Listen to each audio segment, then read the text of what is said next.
बिस्मिल्लाहिर्रहमानिर्रहीम। अस्सलाम वालेकुम दोस्तों, मैं Marid Saleem. Welcome to my YouTube channel Nawal Orchard. कैसे हैं आप सब लोग? जी तो गाइस, आज हमने रीड करना है अपने नावल की 9th एपिसोड। तो उससे पहले अगर आपने मेरे चैनल नावल ऑर्चर्ड को सब्सक्राइब नहीं किया तो सब्सक्राइब कर लें और साथ में बेल आइकन भी प्रेस कर लें ताकि आने वाली वीडियो आपको मिलती रहे। और वीडियो को लाइक शेयर कमेंट करना मत भूलें। चलें जी, एपिसोड की तरफ चलते हैं। ज़रमील, आप मुझे सिमरन भाभी के पास लेकर चलिए। वो मेरा फ़ोन तक रिसीव नहीं करी। वो मुझसे बहुत सख्त नाराज़ है। मुझे ये एहसास बार बार मारता है कि वो इस घर से सिर्फ मेरी वजह से गई। मैंने यहाँ मना के ले आऊँगी। इसने ज़रमील के दोनों हाथ पकड़ लिए। सिमरन तुमसे बिल्कुल भी नाराज़ नहीं है। मेरी से रोज़ बात होती है। आजकल इसकी तबीयत ज़रा ख़राब है। आपकी बात होती है तो फिर आप अपने फ़ोन से मेरी सिमरन भाभी से बात कराइए। इसने बेसब्री से कहा। अभी रुक जाओ, कुछ दिन बाद ले चलूँगा तुम्हें। ठीक है, मगर अभी तो आप बात कराइए। बल्कि यूँ करें ना कि हम इन्हें यहाँ मना के ले आए। आज पार्टी भी है, इनकी कमी भी सबको महसूस होगी। इसने अपने बहते आंसू साफ किए थे। मेरी जान, सब्र करो। अच्छा, आज का ये फंक्शन निकल जाए, फिर कल चलते हैं, ओके? ज़रमील ने इसकी जल्दबाजी पर इसको दोनों शानों से थाम लिया। आप सच कह रहे हैं? वो मिनमिनाई, जिस पर वो धीरे से मुस्कुरा दिया।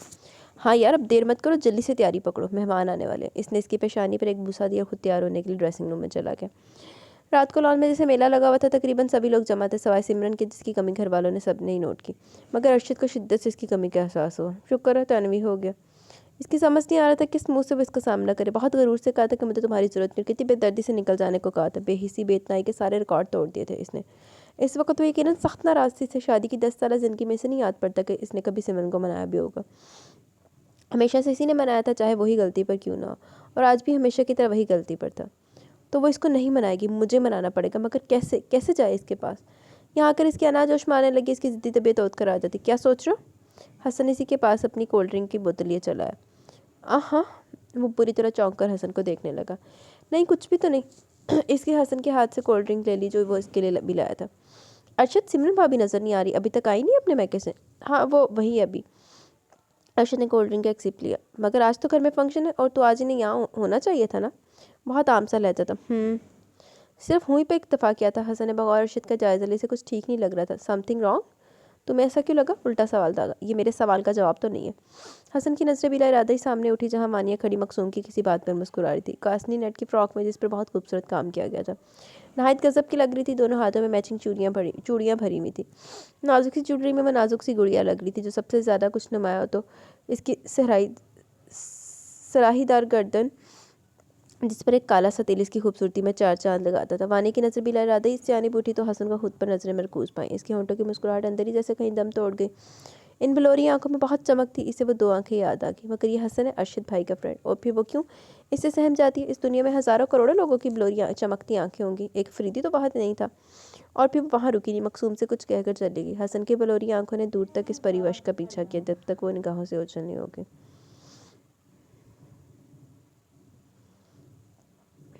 तुमने बताया नहीं? अरशद ने खामोशी से हसन को देखा। हसन बहुत कुछ समझ गया। लड़ाई हुई है? तुमने मनाया नहीं? अरशद ने एक सर्द सांस अपने अंदर खींची। नहीं। क्यों? डरता होगा, ना मानी तो मुझे बहुत दुख होगा। ये तो सरासर गलत बात है। तुम्हें कोशिश करनी चाहिए थी ना। और मैं वसूख से ये बात कह सकता हूँ कि सिमरन भाभी भी दिल की बहुत अच्छी है। इन सिनफ नाजुक का दिल बहुत नर्म और मुलायम होता है। ज़रा सा प्यार तो पर तुम पर अपना सब कुछ निछावर कर देंगी। जानता हूँ, एक अरसा हमने साथ गुजारे, इसकी एक खूबी से वाकिफ़ हूँ। फिर भी मनाने में आर महसूस करे। वो कहते हैं ना कि वजूद जन से कायनात में रंग। तो मेरे भाई क्यों अपनी ज़िंदगी बेरंग करता है? जा जाके लिया। मैंने ये भी नोट किया कि नजमा आंटी भी तुझसे कुछ कफ़ा कफ़ा सी हैं। अब देखना, इस महफिल में तकरीबन सभी ने सिमरन भाभी के नजमा आंटी से पूछा होगा। अरशद के सामने नजमा बैठी थी और साथ एक दो खवातीन भी बैठी थी जो यकीनन इनसे सिमरन के मतलब पूछ रही थी। वह सर झुकाए कुछ शर्मिंदा शर्मिंदा सी लगी। तो यार, वो खुद भी तो आ सकती है, कोई भगाएगा तो नहीं? अपना ही लहजा कुछ पस्त सा लगा। ये तो अपने दिल से पूछ के वो यहाँ खुद से आ सकती है या तुझे लेने जाना चाहिए ना? अरशद ने आगे कुछ नहीं कहा क्योंकि इसके पास बोलने को कुछ बचा ही नहीं था। ला खुलाना तेरे थे अब पिया ही लान दिया एड्डा तो समझिया हो ना। Hello Arfin. Hello Saljok. What a surprise! कैसे हो यार? आरफिन को बहुत खुशी हुई सलजोक और फरीदी को अचानक अपने सामने देखकर वह हलूसे से बलगी हुआ। वापस कब आया? काफ़ी टाइम हो गया, मगर कुछ तुम्हारी भी मसरूफियत थी और कुछ मेरी भी कि हमारा मिलना आज हुआ। दोनों एक दूसरे से अलग हुए थे। ज़रमील से रोज़ मुलाकात ना सही मगर फ़ोन पर बात होती रहती थी। अभी पिछले हफ्ते मेरी फैमिली भी यहाँ आ चुकी है ज़रमील के पेरेंट्स से मिलने। अच्छा, मुझे ज़रमील ने कुछ नहीं बताया। अगर बता देता तो सारा सरप्राइज़ ख़त्म हो जाता। और तेरे चेहरे पर जो ये खुशी और हंसी है वो देखने को नहीं मिलती, जो कुछ दिनों से बिल्कुल मकफूद है। ज़रमील ने पीछे से कहा तो दोनों ने इसे देखा। जी तो अब बताइए मिस्टर आरफीन बेग साहब, क्या प्रॉब्लम है आपके साथ? मेरे साथ? नहीं तो कोई प्रॉब्लम नहीं है। मुझे ज़मील ने सब बता दिया, इसलिए कुछ भी छुपाने की ज़रूरत नहीं, वरना हम आर्मी वाले अंदर से बात निकालने का फ़न जानते हैं। सलजोक अफरीदी ने मसनूई धमकी देकर इसे घूरा। आरफी ने ज़मील को देखा। सॉरी यार, मगर क्या करता, तू मुझे नहीं बता रहा था। सलजोक की पोस्टिंग यहीं कराची में हो गई तो मैंने इसे तुम्हारे बारे में सब बता दिया। आरफी ने ज़मील को कुछ नहीं कहा। वैसे भी अब ज़मील और सलजोक अफरीदी से छुपाने का कोई जवाब नहीं बनता था। वो इतने अच्छे दोस्तों से अपना मसला ज़रूर डिस्कस करेगा। और फिर सलजोक अफरीदी एक आर्मी मैन है, इसके पास यकीनन इसका हल होगा, क्योंकि पानी अब सर से ऊपर जाना जा रहा था। ये सलजोक अफरीदी किते होर भी पढ़िया होया तुसी, याद करो, माइंड मेमोरी रिवाइंड करें। हसन अंदर जा रहा था और वानिया अंदर से बाहर आ रही थी। बेध्यानी में ज़बरदस्त तसादम हुआ इन दो बाजुओं ने। अगर इसे ना संभाल लिया होता तो वो ज़मीन बोस हो चुकी होती। आंखें सख्ती से मीचली, टकराव इतना ज़ोरदार था कि लग रहा था कि आंखें शायद अस्पताल में खुलेंगी, मगर कोई इसे नहायत धीरे धीरे पुकारा था। वानिया ने हल्के हल्के आंखें खोली तो खुद को हसन की मजबूत पनाहों में कैद पाया। Are you all right? मगर वो तो जैसे सुन ही नहीं रही थी। मिस वानिया, क्या आप ठीक है? हसन इसे थोड़ा सा झंझोड़ा, वो होश की दुनिया में लौटी। अपनी पोजीशन का ख्याल आया तो जी भर के शर्मिंदा भी उससे कुछ फासले पर जाकर खड़ी हो गई। आई एम सॉरी। सर झुकाए अपनी गलती पर पशेमान लग रही थी। इट्स ओके, बट आई से यू ऑल राइट? हसन की गंभीर आवाज़ पर इसने नहायत चौंक कर इसे देखा। सब कुछ तो वही था, वही लंबा चौड़ा पठानों जैसा कदो कामत, वही पठानों जैसी सुर्ख और सफ़ेद रंगत, वही चमकती बिलोरी आंखें, वैसी भारी आवाज़, वैसे भूरे घने बाल। सिर्फ वो चेहरा वो नहीं था, इसके इतने करीब होने पर जाने कि उसका दिल पहले सहमा और फिर धड़का था। अगर आपने पूरी तरह मेरा जायज़ा ले लिया तो बता दें कि आप ठीक है? जी मैं ठीक हूँ, वो खफीफ सी होकर रहेगी। ओह शुक्र है खुदा का, वरना शायद आपका जवाब सुनने के लिए मुझे पूरी रात यहीं खड़े रहना पड़ता। वो हौले से मुस्कुरा दिया, मगर इसके बरक्स वानिया की दिल की हालत एक सर अलग थी। इसे अपने जिस्म पर अभी भी इसके लम्स की हरारत महसूस हो रही थी। इससे मजीद वहाँ रुकना मुहाल हो गया। इसलिए हसन की तरफ देखे बगैर वहाँ से लॉन में चली गई। पीछे हसन के गदार जनाबी लबों पर दिलकश सी मुस्कुराहट खिली। इसे नाजुक सी लड़की बहुत पसंद आई थी। जब मगरोला नाजुक सी लड़की पसंद आई थी, वो पहली डसी हुई है। हसन अंदर जा रहा था, किसी ने से पीछे से आवाज़ लगाई। Excuse me. हसन ने पीछे पलट के देखा को 25-26 साल का नौजवान लड़का खड़ा था। जी कहिए। मुझे ऐसा लगता है कि मैं आपको बहुत अच्छी तरह जानता हूँ, ना सिर्फ बल्कि बहुत करीब से देखा भी है। हुनैन अफरीदी मजीद इसके पास आ खड़ा हुआ। अच्छा, आपको ऐसा क्यों लगता है? हसन ने नहायत पुरसुकून होकर पूछा था। ये तो मैं नहीं जानता, मगर मुझे कुछ शक ज़रूर है। अगर मेरा शक पूरा हुआ तो मैं आपसे ज़रूर कहूँगा। हुनैन अफरीदी ने बगौर इसकी बलोरी आंखें देखी थी। ठीक है, मैं इंतज़ार करूँगा। हसन मुस्कुरा दिया। एंड आपको ज़्यादा इंतज़ार नहीं करना पड़ेगा, क्योंकि मैं बहुत तेज़ हूँ। Oh really? हसन को अब इस लड़के से बात करने में मज़ा आने लगा था। आप जानते हैं ना मैं क्या कहना चाह रहा हूँ? हुनैन अफरीदी के शक को यकीन की ज़ुबान मिलती जा रही थी। नहीं, मैं कुछ नहीं जानता। ठीक है, आप कुछ नहीं जानते तो मैं आपसे दोबारा ज़रूर मिलूँगा। हुनैन अफरीदी की बलोरी आंखों में सब कुछ जान लेने का अज़म। I wait. और फिर 1 मिनट यार, ये आज मनहूस हमारे बाल ही मेरे इतने आ रहे हैं ना, कभी मुंह में तो कभी कितने तो कभी कितने। पहले 4 बार है वो भी टूटते रहते हैं। और फिर हसन वहाँ मजीद रुका नहीं था, अंदर ऊपर जाने वाली सीढ़ियों की तरफ जाने लगा। मैं पता लगा कर ही रहूँगा कि आप वही हैं जो मैं समझ रहा हूँ। हुनैन अफरीदी ने हसन की चौड़ी पुश्त देखी थी। अच्छा जी। तो ये मसला है। सलजोक अफरीदी ने पुरसोच अंदाज में से देखा।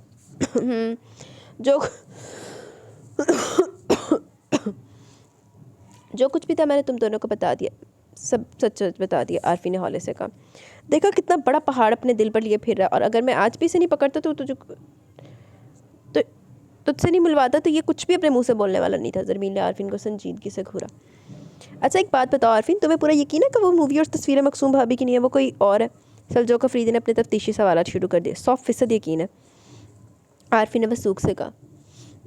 मकसूम इस लड़की में ज़मीन आसमान का फ़र्क है। ट्रैक फोटोग्राफी से शक्ल तो बदल सकते हैं, बॉडी नहीं। जब असफन तुरानी ने मुझे तस्वीरें मूवी दिखाई थी तो मैं देखते समझ कर पहचान भी गया कि वो मकसूम नहीं है।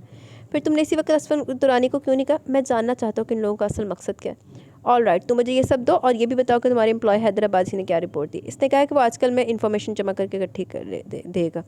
ओके, तुम यूँ करो, मुझे हैदराबादी का नंबर दो, अब ये मामला मैं अपने तरीके से हैंडल करूँगा। तो सारा कुछ जो अपने तरीके ने हैंडल कर दो। हमारे मोहल्ले में फिर कोई ब्याह चल रहा है तो ज़ोरों शोर से ढोल की आवाज़ आ रही है। किधर है? मगर ध्यान रहे सलजोक कि वो लोग किसी किस्म का जानी नुकसान नहीं पहुंचाए। ज़मील ने हालात के पेश नज़र आगाही दी थी। डोंट वरी, वैसे तो इतनी हिम्मत नहीं है, मगर अपना आरफिन है ना ब्लैक बेल्ट, वो किस दिन काम आएगा। वो सब तो ठीक है, मगर फिर भी ये काम नहायत एहतियात और खुफिया हो तो अच्छा है। मुझे इतना तो अंदाज़ा हो गया कि असफन दुरानी और यावत दुरानी बहुत चालाक और शातिर इंसान है। अगर ज़रा भी भनक पड़ गई तो सबूत मिटाने में देर नहीं करेंगे। आरफी ने पहले ज़मील को फिर सलजोक अफरीदी को देखा।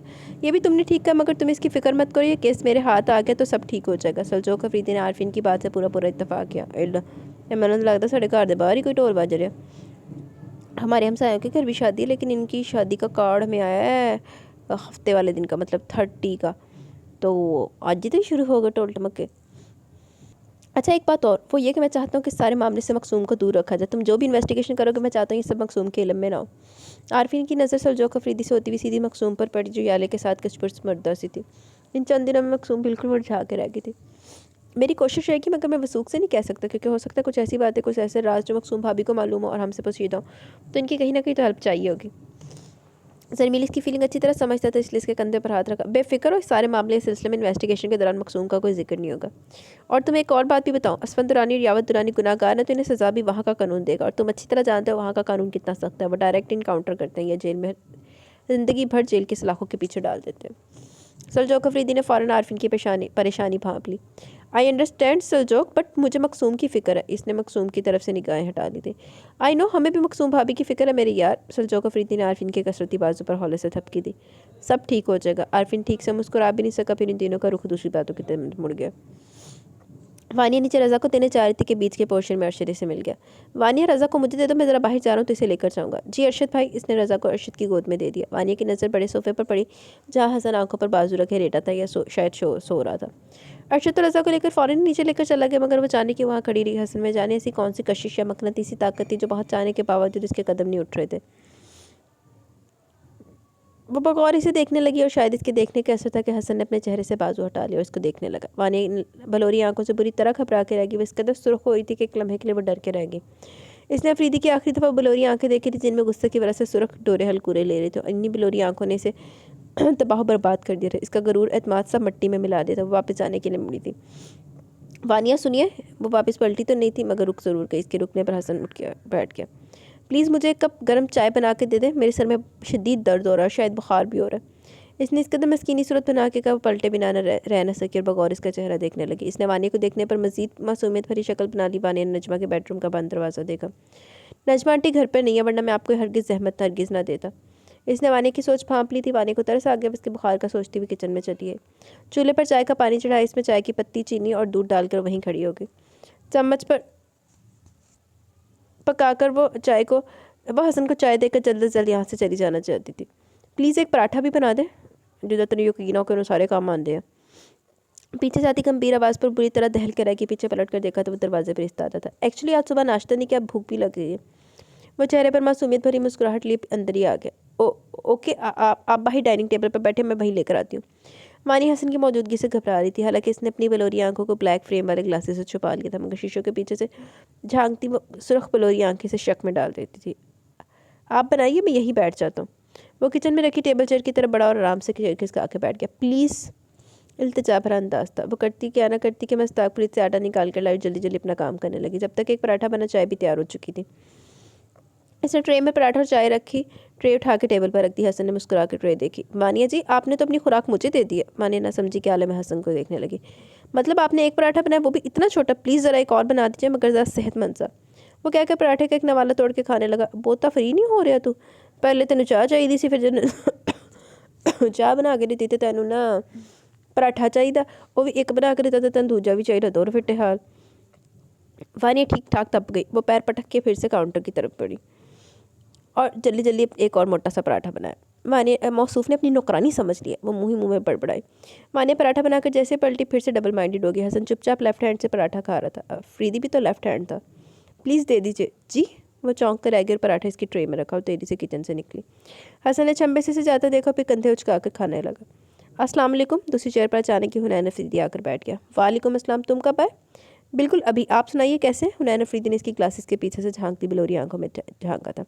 मैं ठीक हूँ, लो खाओ। हसन ने ट्रेस के आगे बढ़ाई। आप अपने हाथ से खिलाइए। हुनैन अफरीदी की अजीब फरमाइश थी। इतने बड़े हो गए, अपने हाथ से नहीं खाते? जितना भी बड़ा हो जाओ, आपसे तो फिर भी छोटा ही रहूँगा ना।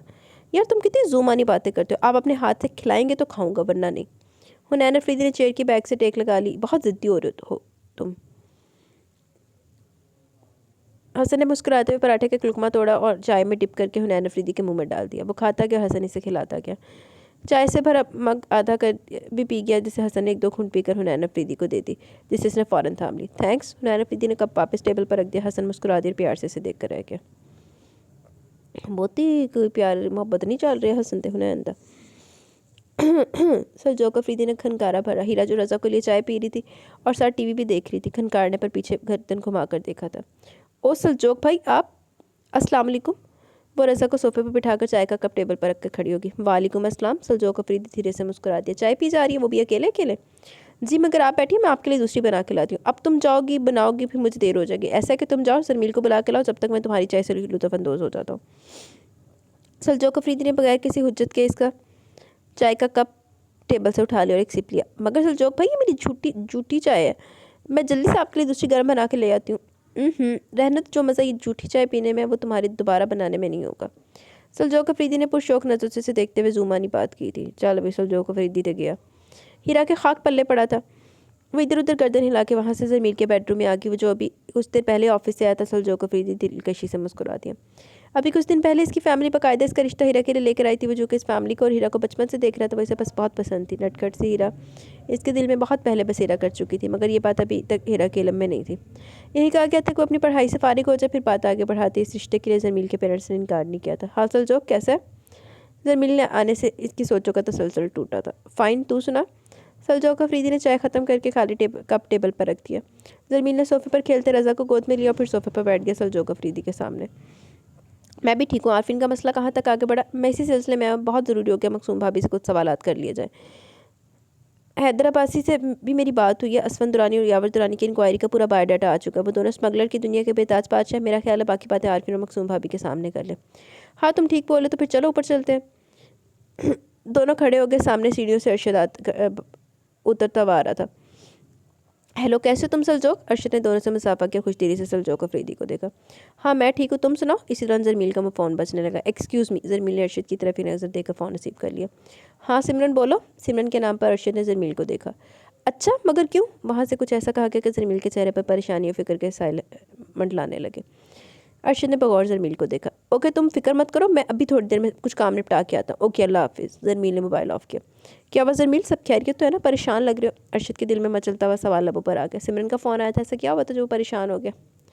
हाँ सिमरन की खाला किराए पर रहती है। मालिक मकाने ने आज शाम तक घर से निकलने का कह दिया। ओ फिर? इसे सिमरन की फ़िक्र सताने लगी। मैं कुछ काम निपटा लूँ, फिर 1 घंटे में जाता हूँ। नहीं तुम रहने दो, मैं जा रहा हूँ। जरमील की दिल की ख्वाहिश यही थी कि वो सिमरन के पास है, क्योंकि इस वक्त सिमरन को सबसे ज़्यादा अरशद की ज़रूरत थी। वो यही चाहता था कि अरशद सिमरन को जाके मना ले आए। ये तो अच्छी बात है। Best of luck. हाँ एक काम करना, मेरा जो गुलशन वाला फ्लैट है वहाँ इसके खाला खालू को शिफ्ट कर देना। इसकी चाबी याले से लेते जाना। ओके। अरशद के चेहरे पर सिमरन के जिक्र से रोशनी से बिखर गई। मसरूर सा सिमरन को लेने आगे बढ़ा। इनके दरमियान सब ठीक चल रहा है? इन सब के दरमियान सलजोक अफरीदी सिर्फ खामोशी से देख रहा था। जरमील ने सलजोक अफरीदी से कुछ नहीं छुपाया, वो इसका क्लोज बेस्ट फ्रेंड था। इंशाल्लाह अब सब ठीक हो जाएगा, इंशाल्लाह। सलजोक अफरीदी धीरे से मुस्कुरा दिया। दोनों चलते हुए राबे के पोर्शन में आ गए। राबे हाथ में हैंड बैग लेकर कहीं जा रही थी, इसके साथ वानिया भी थी। अस्सलाम वालेकुम, लगता है आप कहीं जा रही हैं? दोनों ने सलाम किया। वालेकुम अस्सलाम। राबे ने शफ़क़त से दोनों को देखा। हाँ आज रात का डिनर सबका मेरे यहाँ है, तो कुछ सामान लेने जा रही हूँ मार्केट से। राबे पप्पो, आप बिना इतनी मेहनत करती हैं, सब कुछ रेडीमेड मंगवा लिया करें। जमील को तो हैरत होती थी, इन पर इतना ढेर सारा खाना पकाती थी वो घर पर। मगर बेटा जानी, जो खाने का मज़ा घर में बनाने का, वो बाहर के रेडीमेड में कहाँ। अब आपकी मनता के आगे हमारी कहाँ चलेगी। जमील धीरे से मुस्कुरा दिया। You are right my child. राबे ने किसकी मुस्कुराहट का साथ दिया। तो फिर एक खुशखबरी और सुनिए, आज रात के डिनर पर सिमरन भी हम सब के साथ होगी। अरे फिर तो इससे अच्छी खुशखबरी कोई और हो ही नहीं सकती। मैं डिनर में आज सिमरन की कुछ फेवरेट डिशेस भी बना लेती हूँ। वो खुशी खुशी वानिया के हमरा आगे बढ़ी। अस्सलाम वालेकुम जरमील भाई। मकसूम स्टोर से कांच के बर्तन निकाल कर किचन में जा रही थी। सलजोक अफरीदी और जरमील को खड़े देखा। सलजोक अफरीदी को तो पहली बार देख रही थी, इसलिए थोड़ा सा झिझक भी गई, मगर सलजोक अफरीदी की गायबाना जान पहचान बहुत अच्छी तरह हो गई थी। वालेकुम अस्सलाम। आरफिन का है जी? वो अपने कमरे में। इसके हाथ से कांच के बर्तन थे। जरमील ने बर्तन देखे। ओके आप यूँ करें, ये सारे बर्तन रखे रूम में आइए, आपसे कुछ काम है। जरमील संजीदगी से कहता सलजोक अफरीदी को लिया आरफिन के रूम में आ गया। वो शशोपन में पड़ गई। इन्हें मुझसे क्या काम है? राबी और वानिया मार्केट जाने के लिए निकली थी कि राह में हसन मिल गया। आप कहीं जा रही हैं? हाँ ज़रा मार्केट तक जा रही थी, कुछ सामान लेना था। राबिया ने मुस्कुराते हुए जवाब दिया। अगर आपको बुरा न लगे तो मैं ले चलता हूँ गाड़ी में। वानिया ने कनखियों से हसन को देखा, जो नहायत मूडी होकर राबिया से बात कर रहा था। राबिया को अरशद का दोस्त बहुत पसंद आया था। शरीफ फरमा पड़ता। नहीं बुरा लग रही कि कोई बात नहीं, अगर आपको कोई काम नहीं है तो प्लीज़ गाड़ी में ले चलें। जल्दी से सामान लेकर वापस भी आकर डिनर तैयार करना है। ओके मैं गाड़ी लेकर आता हूँ। हसन जल्दी से अपनी गाड़ी की तरफ बढ़ा और 1 मिनट में वो गाड़ी इनके पास ले भी आया। मामी हम किसी रिक्शा टैक्सी में चले जाते हैं। वानिया ने आहिस्ती से राबिया को मना करना चाहा। बेफिक्र है ये वानिया जी, मैं बहुत अच्छा ड्राइवर हूँ, आपको तकलीफ़ नहीं होने दूंगा। वानिया ने इसके चश्मे के पीछे से झांकती 2 बिलोरी आंखों में झांका, जहाँ शोखियाँ भरी थी। वो चटपटा के रहेगी। वानिया ने पीछे की सीट संभाल ली थी, जबकि राबिया भी वानिया के बराबर में बैठी थी। हसन ने बैक मिरर से इसके चेहरे पर फोकस कर दिया। मार्केट आ गई थी, वो तीनों गाड़ी से नीचे उतरे थे। ऐसा वानिया बेटा, तुम यूँ करो कि यहाँ से मुख्तलिफ किस्म के बहुत से फ्रूट्स और जलेबी के पैकेट ले लो। इसके अलावा वो कलर सवैयाँ भी, लबेशीरी और ट्राइफल बनाने के लिए मैं जब तक वहाँ से चिकन लेकर आती हूँ। राबिया आंटी, आप इतना परेशान होगी, आप मुझे घर पर ही लिस्ट दे देती, मैं लेकर आ जाता सारा सामान। हसन को राबिया को ये परेशान होना अच्छा नहीं लगा। अरे नहीं बेटा, असल में आरफी ने मुझे सारा सामान तो पहले ला कर दे दिया था, मैंने सब चूल्हे पर चढ़ा भी दिया, बस मीठा और ब्रोस्ट के लिए यहाँ आई हूँ। वो सिमरन को भी बहुत पसंद है और सबको मेरे हाथ का मीठा बहुत पसंद है। चलो ठीक है, आप गाड़ी में बैठिए, मैं सब लेकर आता हूँ। नहीं, तुम लोग फ्रूट्स लो, कि चिकन मैं खुद लेकर आती हूँ, वक्त भी कम है। वो आगे बढ़ी। अब वानिया करती ना करती कि मज़ाक हसन के साथ हो ली। आपको शायद मेरे साथ आना अच्छा नहीं लगा। हसन ने वानिया के चेहरे पर बेजारी नोट कर ली थी। नहीं, ऐसी तो कोई बात नहीं, मैं आपकी परेशानी की वजह से कह रही थी, मगर मुझे आपको लेकर कभी भी परेशानी नहीं होगी। इसने जुमानी सरगोशी की। वानिया का दिल अजीब अंदाज में धड़का और फिर बाकी का सारा वक्त वो खामोश हुई थी। यह बढ़िया लन्ना करा रहे वानिया नू। जी तो मकसूम भाभी, आपसे कुछ सवालात करने थे, अगर आप तावन करेंगे तो केस और आसान हो जाएगा, ना सिर्फ बल्कि बहुत जल्दी आवर दुरानी और असमन दुरानी अपने जाम को भी पहुंच जाएंगे। बेडरूम में साइड पर रखे छोटे से सोफे पर सेट पर आरफिनीस के साथ मकसूम बैठी थी। सामने वाले दोनों सिंगल सोफे पर सलजोक, अफरीदी और जरमील बराजमान थे। रज़ा चूँकि जरमील की गोद में सो चुका था, इसलिए इसने आरफिन के बेड पर ही लटा दिया। सलजोक अफरीदी ने इसे सब सच सच बता दिया, वो किस तरह आरफिन को परेशान कर रहे थे और कुछ कागजात दिखा के वो इसको यहाँ से ले जाने की धमकियाँ भी दे रहे थे। जी सलजोक भाई, पूछिए, इसने आहिस्ता से कहा। अच्छा एक बात बताइए, आपको ये पता है कि असफन दुरानी और यावर दुरानी आपको यहाँ से कनाडा क्यों ले जाना चाहते हैं? नहीं, कुछ तो डाउट होगा। मेरा ख्याल है वो पापा का बदला लेना चाहते हैं। कैसा बदला? सलजोक अफरीदी ने उसे बगौर देखा, इसके चेहरे पर तकलीफ के साए थे। यही कि मेरे ग्रैंडपा ने सबको अपनी ज़िंदगी में इनका हिस्सा दे दिया, मगर इनके इंतकाल के बाद असफन चाचू जी यावर ने बिजनेस में कुछ हेरा फेरी की। जो पापा के इलम में आ गई, इन्होंने दोनों को घर से नहीं अपने मुश्तरका बिजनेस से भी बेदखल कर दिया। ये सब इन दोनों से बर्दाश्त नहीं हुआ, तो शायद इसलिए वो मुझसे बदला लेना चाहते हैं। आपके ग्रैंडपा ने जब प्रॉपर्टी दोनों भाइयों में तकसीम कर दी, तो क्या वो प्रॉपर्टी के पेपर्स हैं आपके पास? मेरे पास तो नहीं, मगर हो सकता है जैनी मम के पास हो। ये जैनी मम कौन है? मेरी गवर्नेंस, जिन्होंने मुझे पाला है, हमेशा से वो मेरे साथ ही रही है। अब कहाँ है वो? कोई कॉन्टैक्ट नंबर है आपके पास इनका? जी, महीने 15 दिन में वो मुझसे एक बार ज़रूर बात करती है। आरफिन भी बहुत से सुन रहा था, ये सब इसके इलम में नहीं था और साथ हैरत भी हो रही थी। आप मुझे वो सारे ओरिजिनल पेपर्स मंगवा के दे सकती हैं? सलजोक अफरीदी ने सोफे की बैग से टेक लगाई। कब तक मिल सकते हैं? इसी हफ्ते मिल जाएंगे। सलजोक अफरीदी टू दी पॉइंट बात कर रहा था, बिना किसी तमहीद बांधे। सिमरन तुम, ओ माय गॉड! वो खड़ी हुई मगर चकरा के फिर से बैठ गई और सर पर हाथ रख लिया। अर्शद तेरी से इसके करीब और इसके नज़दीक बैठा। सिमरन, तबीयत ठीक है तुम्हारी? इसके फरबा जिस्म से लग रहा था जैसे वो प्रेग्नेंट हो, मगर अर्शद की समझ में नहीं आ रहा था वो क्या करे। इतनी बड़ी खुशखबरी पर वो क्या करे, खुश हो या फिर सिमरन के ना बताने पर नाराज़ हो। सिमरन, अर्शद ने इसका लरसता हाथ थाम लिया। वाह, सिमरन प्रेग्नेंट होगी? छोड़िए मुझे, मैं बिल्कुल ठीक हूँ। सिमरन ने गुस्से से अर्शद के हाथ से अपना हाथ छुड़ाया, मगर अर्शद ने गिरफ्त मजबूत कर ली। अर्शद ने इसकी नाराज़ी नोट कर ली थी, मगर अब तो हर हाल में इसे मनाना था, क्योंकि सिमरन से सख्त नाराज़ थी। मेरा ख्याल है ये खड़ी और ये जगह रूठने बनाने के लिए ठीक नहीं है। चलो घर चलो, बेडरूम में तुम्हारी सारी नाराज़गी दूर कर दूंगा। अर्शद ने जुमानी अंदाज में हौले से इसके कान में सरगोशी की थी। मैंने कहा ना, मैं आपके साथ नहीं जा रही। आपने जिस तरह मेरी बेइज्जती करके मुझे घर से निकाला था, मेरी 10 साल रफाकत का जो सिला मुझे दिया, मुझे सब याद है। अर्शद समझ रहा था कि ज़्यादा दुश्वारी का सामना नहीं करना पड़ेगा सिमरन को मनाने के लिए, मगर इसकी सोच गलत साबित हुई। सिमरन इतनी आसानी से नहीं मानेगी। याद रखो, मैंने ज़िंदगी में कभी भी किसी को नहीं मनाया और ना ही मुझे ऐसा कोई तजर्बा है, तो प्लीज़ तुम मान जाओ ना। मैंने कहा ना, मुझे आपसे कोई बात नहीं करनी। सिमरन ने अर्शद की मुट्ठी में दबा अपना हाथ छुड़ाना चाहा, मगर वो नहीं माना। दरवाजे पर धीरे से दस्तक हुई। सिमरन आप ही? बाहर से लारोश और गुलान ने पुकारा। हाँ लारोश, आ जाओ अंदर। अर्शद की गिरफ्त ढीली पड़ी तो सिमरन ने अपना हाथ इसके हाथ से निकाल लिया। लारोश और गुलान अंदर दाखिल हुई। इसके हाथ में ट्रे थी, जिसमें अर्शद के लिए चाय और सिमरन के लिए खाना था। लारोश, मुझे भूख नहीं है। नहीं सिमरन आप ही, आज आपने ना सुबह से कुछ नहीं खाया और ना ही आज दवाई खाई है, और आज नजमा आंटी भी नहीं आई, वरना रोज़ वही आपको खिलाती हैं। लारोश और गुलान के इंकशाफात पर अर्शद ने सिमरन को हैरत भरी नज़रों से देखा। अर्शद भाई, आप ही सिमरन आप ही को समझाइए, कुछ नहीं खा रही। लारोशा गुलान ने अर्शद को चाय का कप दिया, जो इसने थाम लिया, मगर होंठों से नहीं लगाया, बल्कि कप यूं ही टेबल पर रखी ट्रे पर रख दिया। सिमरन, मामा तुमसे यहाँ मिलने आती है और इन्हें तुम्हारी कंडीशन के बारे में भी सब मालूम है। घर में आपके सिवा सबको मेरी तबीयत का मालूम है। इसने कहकर रुख ही फेर लिया नाराज़ी से। अर्शद की तप गया। अर्शद ने इसका रुख अपने हाथ से अपनी सिमत मोड़ा। ये सरासर नाइंसाफ़ी है सिमरन, मेरे साथ ज़्यादती है, क्योंकि इस खबर के बारे में सबसे पहले मुझे मालूम होना चाहिए था, और मुझे अब पता चला है सबसे आखिर में, और अगर मैं आज ना आता तो शायद बेखबर ही रहता। आप अपने दिल पर हाथ रखिए और मुझे बताइए कि क्या मैं आपको फ़ोन करके बता सकती थी। सिमरन शौकी नज़रों से इसे देखा तो अर्शद इसकी शिकायती नज़र देखकर वो खफीफ सा होकर रह गया, मगर इतना देर वो खफीफ ना रह सका। ठीक है, मैं गुस्से में था और तुम्हें मेरी आदत भी मालूम है, फिर भी तुम्हें मुझसे सबसे बड़ी खुशखबरी नहीं छुपानी चाहिए थी।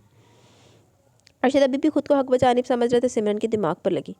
अर्शद, आप अभी भी खुद को हक पर समझ रहे हैं और मुझे कसूरवार ठहरा रहे हैं। इसकी आंखें नम होने लगी। नहीं यार, मेरा वो मतलब नहीं है, मगर मैंने इस खुशखबरी के लिए 10 साल बेसब्री से इंतज़ार किया।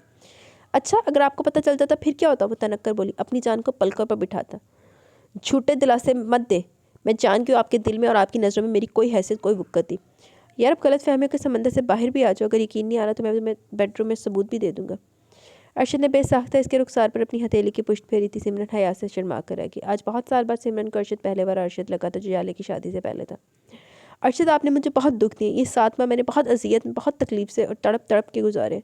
मैं इस बार आपसे सख्त नाराज़ हूँ। आपसे इस पर बिल्कुल बात नहीं करूँगी। आंखों से चंद मोती टूट कर रुखसार पर फैलकर अर्शद की हथेली पर गिरते चले गए, जो इसके हाथ पर थे। अर्शद का दिल खून खून हो गया। इसने वाकई में अपनी ज़िंदगी बहुत कठिन कर ली थी, जिसमें सबसे बड़ा हाथ खुद इसका अपना था। मगर अब इस अपनी ज़िंदगी को मनाना था। झुकने में से कोई शर्म नहीं थी। अपनी जगह से उठकर इसके घुटनों में बैठकर दोनों हाथ अपने कानों पर रख लिए। I am so sorry. नहायत मस्कीन सी मासूम सी शक्ल बनाई। सिमरन की हंसी निकल के ठहरी हवा की बेटी, जिसकी मिट्टी में सब्र मोहब्बत की चाशनी, शौहर से वफा के रंग शामिल थे। वैसे भी अब वो थकने लगी थी। ठंडी मीठी छाँव में बैठना चाहती थी। अर्शद की पनाहों में अपनी थकन उतारना चाहती थी। सच्ची बहुत बुरे लग रहे। सिमरन इसके दोनों हाथ कानों से हटाए। ने तुम पहले कहो कि तुमने मुझे माफ़ कर दी। देखो, मामा भी मुझसे सख्त नाराज़ है, बात तक नहीं कर रही। इनकी लाडली बहू का दिल जो दुखा है, तुम माफ़ करोगी तो मामा भी मुझे माफ़ कर देंगी। मैं सब जानती हूँ। व्हाट? तुम्हें सब मालूम है? जी हाँ, मामा से मेरी रोज़ बात होती है। वो यहाँ मुझसे मिलने भी आती रहती है।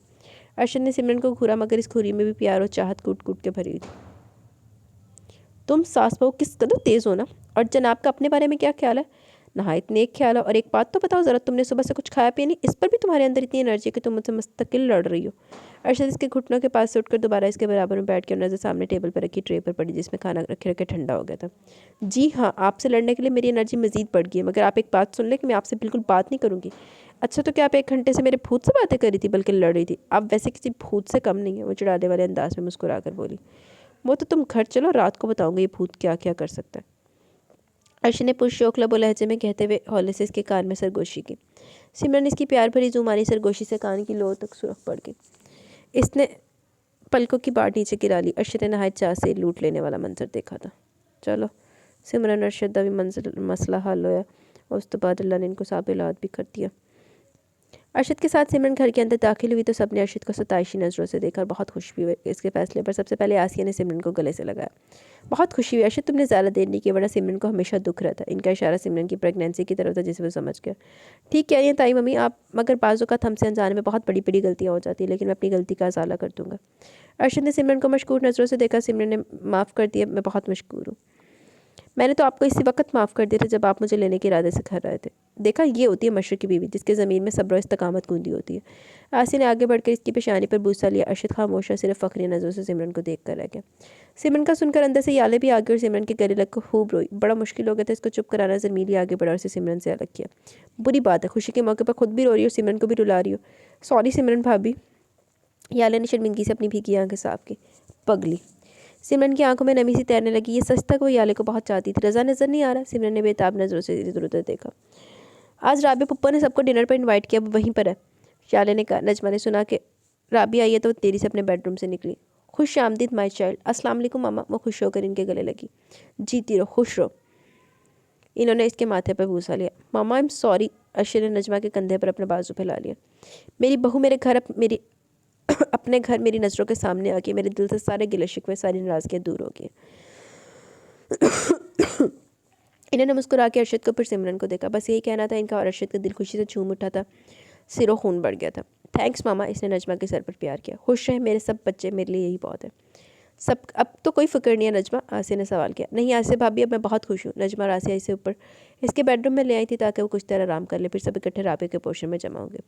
रात सब राबिया के पोर्शन में जमा हो गए। डाइनिंग टेबल पर बेशुमार डिशेज राबिया, मकसूम, याले और वानिया ने मिलकर बनाई थी। इनकी हेल्प करने आसिया भी ऊपर आ गई थी। हर शख्स को कोई ना कोई पसंदीदा डिश रखी गई थी। सब शौक से खा रहे थे, सवाई लारोशा गुलान को। वो तो वैसे ऊपर आ भी नहीं रही थी, मगर सिमरन ज़बरदस्ती से ले आई थी। वो सब लोगों में बैठ के झिझक रही थी, मगर वो सब इतने अच्छे थे कि लग ही नहीं रहा था जैसे वो इसे मेहमान समझ रहे हो या कोई नया चेहरा। सब बहुत अपनाई थे और प्यार से बात कर रहे थे। लारोश खाओ ना, ये खाना, ये खाओ, बहुत मज़े का बना। याले ने अचार गोश्त की डिशेस के आगे रख दी, जिसे लारोशा गुलान ने छुआ तक नहीं था। बेटा शर्माओ मत, सबको अपना ही समझो।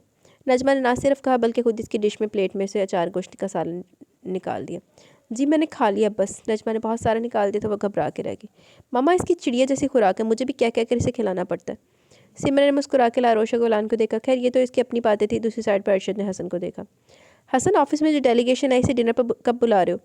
अर्शद, क्या ये अच्छा नहीं होगा कि हम खाना खाने के बाद डिस्कस करें? हसन, जो एक बिरयानी का एक चमचा मुंह की तरफ ले जा रहा था, एकदम रुक कर संजीदगी से अर्शद को देखने लगा। और सॉरी यार, मैं तो भूल ही गया था कि तुझे खाना खाते वक्त बात करना सख्त नापसंद है। अर्शद को थोड़ी सुबकी भी हुई। It's okay. अर्शद हौले से मुस्कुरा दिया, मगर वहाँ बैठी मानिया ज़रूर चौंक कर इसे देखने लगी। जो अब सबसे ही अक्सर लाताल्लुक़ होकर खाना खा रहा था, इसकी हरारत अफरीदी से किस कदर मिलती जुलती है। वैसे भी लेफ्ट हैंड से खाना खाना वेरी गुड बेटा, बहुत अच्छी आदत है आपकी। हमें भी सीखना चाहिए कि खाना चुपचाप होकर खाना चाहिए, वरना हमारे घर तो ये रूल्स है कि ऐसा लगता है दुनिया भर की सारी बातें खाने की टेबल पर ही करेंगे। वहीं मैमर ने हसन को सराहने के साथ साथ जरमील और आरफिन पर भी गहरा तंज किया, जो इस वक्त अचानक कौन कौन से किस्से लेकर इस पर बहस मुबासा करे थे। इसके अलावा इन्होंने नजमा, आसी और राबिया को भी तेज़ नज़रों से देखा, जो अपनी बातों में लगी हुई थी। फिर तिलो शर्मीदगी से अपनी अपनी प्लेटों पर झुकी। इन्हें हमेशा से सब लोगों से शिकायत रही थी कि खाना खाते वक्त सारी गुफ्तगू एक तरफ रख दो, और बिलाखिर यही हुआ। मानिया का ना ख़त्म होने वाला खांसी का पंथा जो लगा, तो याले की किसी बात पर हंसी थी, जो सबने अपने अपने हाथ रोक लिए। हसन ने जल्दी से अपने आगे रखा पानी के गिलास, इसमें से इसने आधा पानी पी भी लिया था। वो इसके आगे बढ़ा दिया, पानी ने गिलास थाम लिया, एक दो घुंट पी कर पानी पीकर वापस भी कर दिया। देख लिया नतीजा, मगर कोई सुने तब ना। फहीम अहमद की संजीदा मगर गंभीर आवाज़ टेबल पर बैठे हर शख्स को शर्मिंदा करके। माने की खांसी तो रुक गई, मगर आंखों से बहता पानी नहीं रुका। इसने खाना छोड़ दिया, वो अपने दुपट्टे से अपनी आंखों का पानी साफ करने लगी। मानिया बेटा, are you all right? Rabia की इसकी खामोशी खाना छोड़ने की फिक्र लगी, बल्कि वो तो और परेशानी भी होगी कि इसकी आंखों से पानी बहने लगा। जी मामी, मैं बिल्कुल ठीक हूँ। फिर रो क्यों रही हो? याले आहिस्ती से पूछा। वो लोग तो वैसे भी ठीक हो गई थी। फहीम अहमद की डांट खा खा कर मगर अपनी ठटाई याले और हीरा ने नहीं छोड़ी थी, जिसमें बानी और मकसूम को भी शामिल कर दिया था।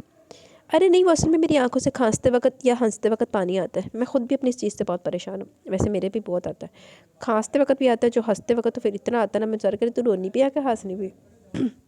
बहुत इलाज करा मगर कोई फ़ायदा नहीं हुआ। वो भीगी आंखों समेत मुस्कुरा दी। हसन ने बगौर इसको देखा, इसका दिल अब खाना खाने का नहीं चाह रहा था। वो पानी पीकर बाकी का बचा हुआ खाना छोड़कर एक्सक्यूज़ मी कहता हुआ खड़ा हो गया। सबका खाना खत्म हो चुका था, अभी सबकी फरमाइश थी अच्छी सी चाय की। राबिया आंटी, अगर आप कहें तो मैं बनाऊँ चाय? लारोशा गुलान ने अपनी खिदमत पेश की। क्यों नहीं, बिल्कुल बनाओ। राबिया ने मुस्कुरा के इसका गाल थपथपाया। सिमरन के जरिए लारोशा गुलान के बारे में सबको पता चल गया था। सबने इसे घर में दिल से वेलकम किया। सब थक हार कर अपने अपने बेडरूम में जाकर सो गए थे। राबिया के घर आज का डिनर बहुत अच्छा रहा था, सब बहुत खुश थे। माने का दिल भी बहुत खुश था। आज इसकी आंखों से नींद उठी हुई थी, जाने कि उसका दिल अजीब अंदाज में धड़कने लगा था। कोई इन आंखों को अपना और अच्छा लगने लगा था। इसने अपने बेकाबू धड़कते दिल पर हाथ रखा, जहाँ से एक ही सदा गूंजती सुनाई दी, हसन हसन हसन। ऐ अल्लाह, और इधर अग दोनों तरफ बराबर लगी हैं।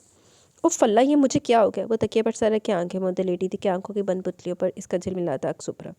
लेटे से उठ बैठी। कमरे में 0 पावर का बल्ब चल रहा था। वो बेड से नीचे उतरी, जलती हुई खिड़की के पास आ गई। दबेस पर्दा थोड़ा सा सरकाया, नीचे सामने नजमा पोर्शन पर निगाह पड़ी, जहाँ नीम रोशनी में कमरे की तरफ खुलने वाली बालकनी में हसन खड़ा था। इसकी उंगली में एक शोला सा चमक रहा था। गौर से देखा तो वो स्मोकिंग कर रहा था। इसके जहन की स्क्रीन पर फिर से अफरीदी का चेहरा उभरा। वो भी तो स्मोकिंग करता था और लेफ्ट हैंड था, और हसन भी लेफ्ट हैंड है। मगर इसने अपना ख्याल छटकते और दिल को तसल्ली दी। नहीं, अफरीदी इस दुनिया में नहीं है, वो मर चुका। और ज़रूरी नहीं कि इस दुनिया में एक अफरीदी है जिसकी अनोखी अनोखी आदतें। वो अपने जहन के पर्दे से अफरीदी के ख्याल को नज़रअंदाज किया, हसन को बगौर देखने लगी। अनजान हो तुम, बेगान हो तुम, जो पहचान लगते हो क्यों? तुम गहरी नींदों में जब सोए सोए हो तो मुझ में जगते हो क्यों? जब तुझको देख पाता है दिल मुस्कुराता है, क्या तुझसे है वास्ता? क्या तुझ में ढूंढूं मैं, क्या तुझसे चाहूँ मैं, क्या तुझ में है मेरा? जानू ना तुझ में मेरा हिस्सा है, क्या वो अजनबी अपना मुझे तो लगा। माने के लबों पर जैसे बाहर सी आ गई हो। इसके देखने में इतनी तपश, इतनी शिद्दत थी कि स्मोकिंग करता हसन ने अपना हल्का सा रुख मोड़ के सीधा वानिया के रूम में ऊपर की सिम देखा। हसन की अचानक देखने पर वानिया का दिल थक से रह गया। वो तेजी से पीछे हुई और दीवार से चिपके अपने धड़कते दिल पर हाथ रखे अपनी फूली सांस को बहाल करने लगी। चेहरे पर इसकी सोच से इतना गुलाल फैल गया जैसे वो इसके सामने खड़ा है। वानिया ने थोड़ी देर बाद फिर पर्दे की आड़ से नीचे झांका, चुपके से झांका, मगर अब वहाँ कोई नहीं था। हसन अंदर से आ चुका था। बालकनी का दरवाज़ा भी बंद था और इस पर दबेस पर्दा भी बराबर था। वानिया हौले से मुस्कुरा दी और पर्दा बराबर के अपने बेड की तरफ आ गया और आराम से लेट भी की। इसकी आंखों में हसन के लिए बहुत रोशनी थी। अब तो लगता था सपने भी इसी दुश्मने जा के आएंगे। सीधी सादी मासूम सी वो लड़की इसके दिल में उतर गई थी। ऐसा महसूस होता जैसे दिल से ज़माने से चाहने लगा था। ये दिल भी कितना नादान इसके प्यार की ख्वाहिश कर बैठा था। हसन राबे के पोर्शन से आकर अपने बेडरूम में आने के बाद सोया ही नहीं था। इधर से उधर टहलता रहा। जब सिगरेट की तरफ जागी तो स्मोकिंग करने की तरफ जागी। वो सिगरेट सुलगाता अपने कमरे की बालकनी में चला। वो यूँ ही आसमान में चमकते चौदवी के चांद में इसका चेहरा तलाश कर रहा था। इसके नाबिल के दास लबों पर जिंदगी से भरपूर मुस्कुराहट रेंगने लगी। देखिए, दोनों कला लेना नहीं करा रहे ऐसी, जो उन्हें पसंद आ गया तो वो भी पसंद कर दिया। दिल इसे बहुत चाहने लगा था। दिल करने लगा था कि इसका साथ इसकी ज़िंदगी भर के लिए हो। जब वो इसके ख्यालों में खोया रहता, चांद में इसका चेहरा तकता रहता, अगर इसे महसूस ना होता कोई इसे बकौर देख रहे। अपनी निगाहों की तपिश से इसका वजूद चला रहा था। हसन की नज़र बिल्कुल बेसाख्ता ऊपर सामने वाले पोर्शन में पड़ी कोई बहुत तेज़ी से पीछे हट रहा था। वो जानता था वो कौन है।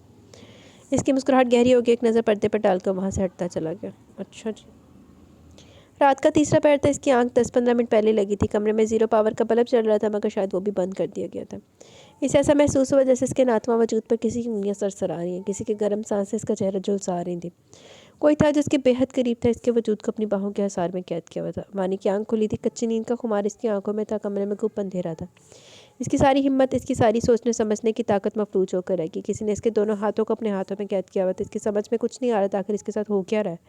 वो चीखना चिल्लाती थी, मगर जुबान तो जैसे तालू से जा चिपकी थी। हाय जाने अफरीदी, अल्लाह है जेन फिर आ गया वापस, अरे मर गया सी। ये चंद जुमले, ये गंभीर आवाज़ इसके कानों में ऐसा लगा जैसे किसी ने खोलता बस पिघला सीसा डाल दिया। अंधेरे में इसकी आंखें फटी की फटी रह गई। नींद का सारा खुमार हैरान हो गया। वो अफरीदी का चेहरा कैसे देखती, इसको अंधेरे ने हर शय अपने अंदर गुम कर दी थी। बहुत खूबसूरत हो गई हो तुम तो, मेरी जुदाई ने तुम में बहुत हसीन बना दी है। दिल ही नहीं करता तुम पर से अपनी नज़र हटाई जाए। वो इसके चेहरे पर अपने होंठों के लम्हे से हर नकूश तहरीर खत्म कर रहा था, और वो इतनी बेबस थी कि कोई मज़ाहमत भी नहीं कर पा रही थी। हर बार की तरह वो इस बार भी हार गई। दिल इतनी बुरी तरह धड़क रहा था जैसे सीने की पस्तियाँ तोड़कर अभी बाहर आ जाएगा। इसके साथ आखिरी बिताए गए वो लम्हात वो आज भी नहीं भूली थी, मगर वो लम्हात, वो पल, वो खून आलूद शाम जो वक्त गुजरने के साथ साथ मध्यम पड़ते जा रहे थे। इस वक्त सब एक एक करके फिर से ताज़ा हो गया। इसके जख्मों से खून रसने लगा था। अफरीदी जिंदा? नहायत ताजगी से इसके सिर मुंह से ये जुमले अदा हुए, मगर वो भी अफरीदी था जो क़यामत की नज़र बला की समात रखता था। हाँ, मैं जिंदा और सही सलामत तुम्हारे पास हूँ, वरना तुम्हारे बाप ने तो कोई कसर नहीं छोड़ी थी मुझे मारने में। अफरीदी इसके कपकपाते होंठों पर उंगलियां फेर रहा था। छोड़ो मुझे। वो इसके देखते लमस पर कसमसाने लगी, मगर अफरीदी इसकी जंजलाहट, इसका कसमसाना सब कुछ एक बार फिर खुद में समेट लिया। इसकी सारी मज़ाहमत, इसका एहतजाज, सब कुछ इसकी मजबूत पनाहों में दम तोड़ चुका था।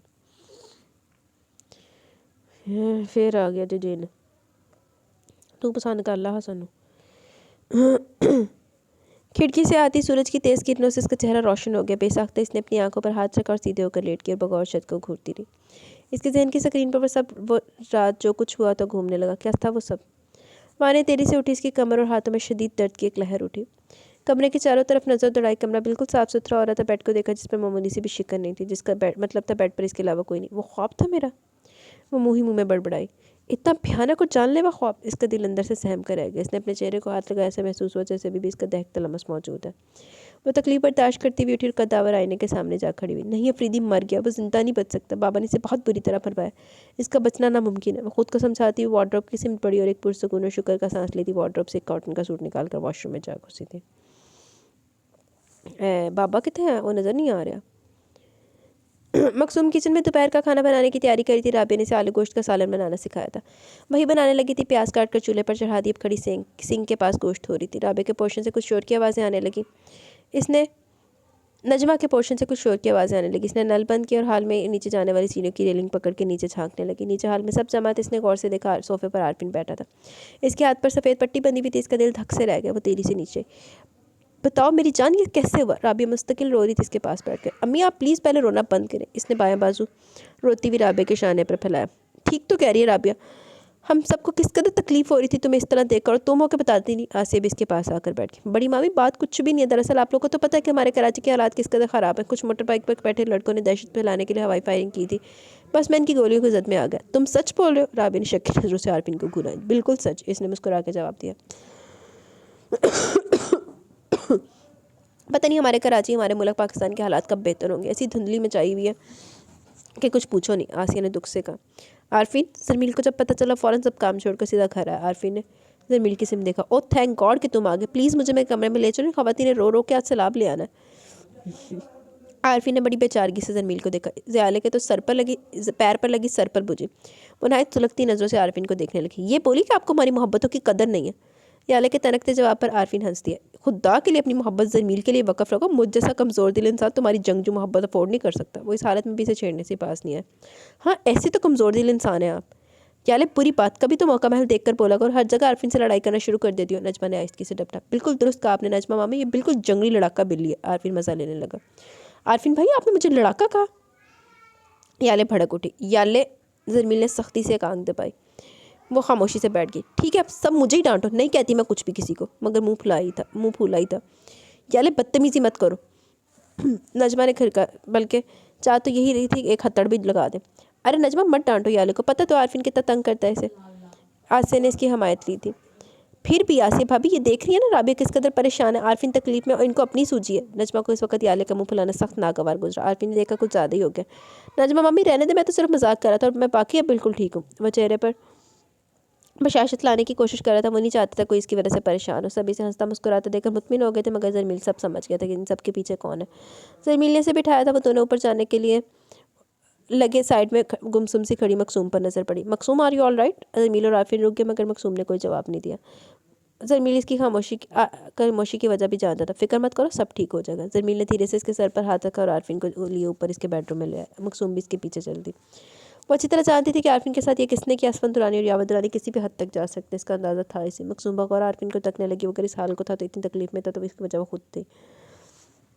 आरफिन ने मकसूम को इस तरह गौर से देखने पर नजर चुरा ली। जरमील ने से आराम से बेड पर लटा दिया। दवाई खा ली थी, मगर फिर भी नींद नहीं आ रही थी। तुम आराम करो, मैं सलजोक से मिलकर आता हूँ। ओके। जमील के जाने के बाद मकसूम बेड के नज़दीक गई। आरफिन ने इसे देखा। मैं जानती हूँ आपने जो कुछ नीचे कहा है वो सब झूठ है। मैं ये भी जानती हूँ कि आपकी ये हालत असमन चाचू यावे की वजह से। तो फिर ये कि मैं मज़ीद आपका नुकसान नहीं चाहती हूँ। खुदा ना ख्वास्ता अगर आपको कुछ होता था तो मैं आपके घर वालों को कैसे सामना करती। आवाज़ रूहानी सी होगी। मगर मुझे कुछ हुआ तो नहीं ना? नहीं आरफिन, वो लोग बहुत ख़तरनाक है। अपनी ज़िंदगी बचाने के लिए मैं आपकी ज़िंदगी खतरे में नहीं डाल सकती। दोनों हाथों की उंगलियों को आपस में पेवस्त किए वो मरोड़ रही थी। अच्छा तो मोहतरमा मकसूम साहिबा, ये भी बताना पसंद फरमाएंगे कि आगे क्या सोचा आपने? इसके तीखे लहजे में मकसूम को मुखातिब किया। ये कि मैं वापस लंदन चली जाऊंगी। इससे क्या होगा? आरफिन के पुरसकून चेहरे पर मामूली सा गुस्सा नमूदार हुआ। कम से कम वो आपको नुकसान नहीं पहुंचाएंगे। और रियली मेरे नुकसान की तुम्हें परवाह है? तंज का ये तीर इसके दिल पर लगा। सिर्फ मुझे नहीं, आपके सब घर वालों को परवाह है आपकी। और इससे पहले कि असमन चाचू मजीद को और यावर मजीद कोई कार्रवाई करें, कुछ बुरा करें, मैं इनके साथ ही चली जाऊंगी। वो जहाँ भी ले जाएंगे, वो मुझे मार कर मेरी प्रॉपर्टी लेना चाहते तो कोई बात नहीं, मैं आपके लिए ये भी करने को तैयार।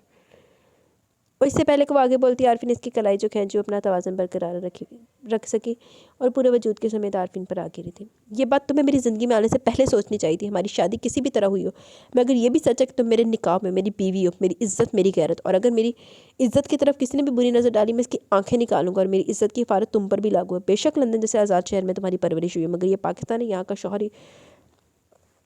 का शौहर इज़्ज़त के लिए बहुत गैरतमंद होता है।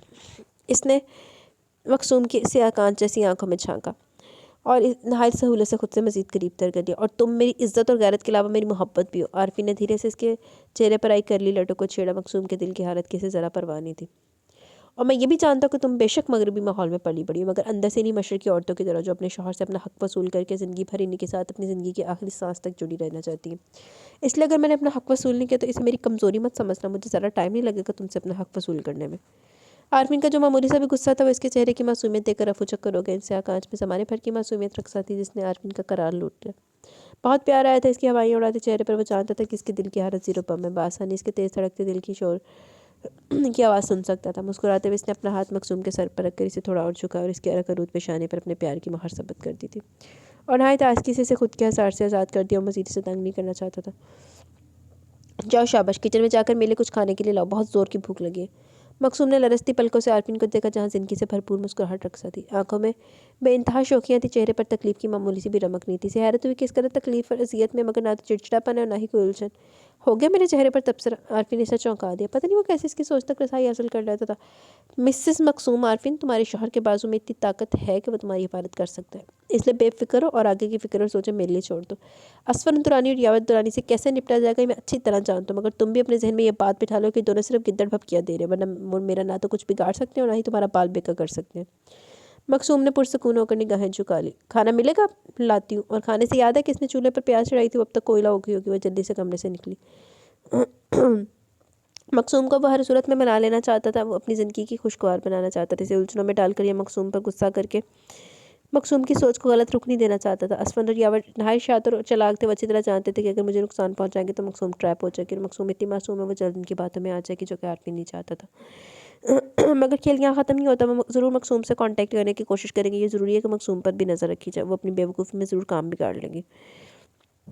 मकसूम तेरी से किचन में आई जहाँ राबिया और लारोशा गुलान खड़ी थी। आहट पर लारोशा गुलान ने पलट कर देखा। मकसूम, मैंने आपका सालन भी तैयार कर दिया और आरफिन भाई का चिकन सूप भी बना दिया। वो दरअसल मैं बिल्कुल भूल गई थी, वो शर्मिंदा हुई। कोई बात नहीं बेटा, तुम ही नहीं हम सब भी परेशान हो गए। तो लारोश को जलने की बदबू आई तो वो फ़ौरन किचन में आ गई और सारा खाना तैयार कर दिया। राबे ने मकसूम को प्यार से देखा। थैंक्स लारोश, अब आप ज़्यादती कर रही हैं। लारोश गुलान को मकसूम का थैंक्स बिल्कुल अच्छा नहीं लगा। ओके, फिर मैंने अपना थैंक्स वापस ले लिया। मकसूम मुस्कुरा दी, जिसका साथ लारोश गुलान ने भी दिया।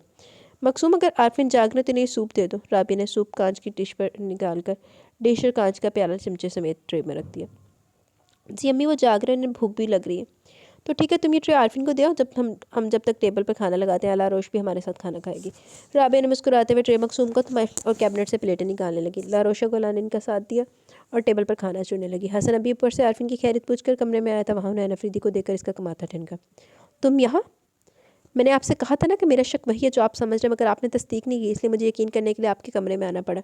ना सिर्फ आपकी चीज़ों को भी छेड़ना पड़ा। हुनैन अफरीदी की आंखों में नमी सी थी। इसके हाथ में वो ज़रूरी कागजात, शनाख्ती कार्ड और इसकी फैमिली एल्बम था।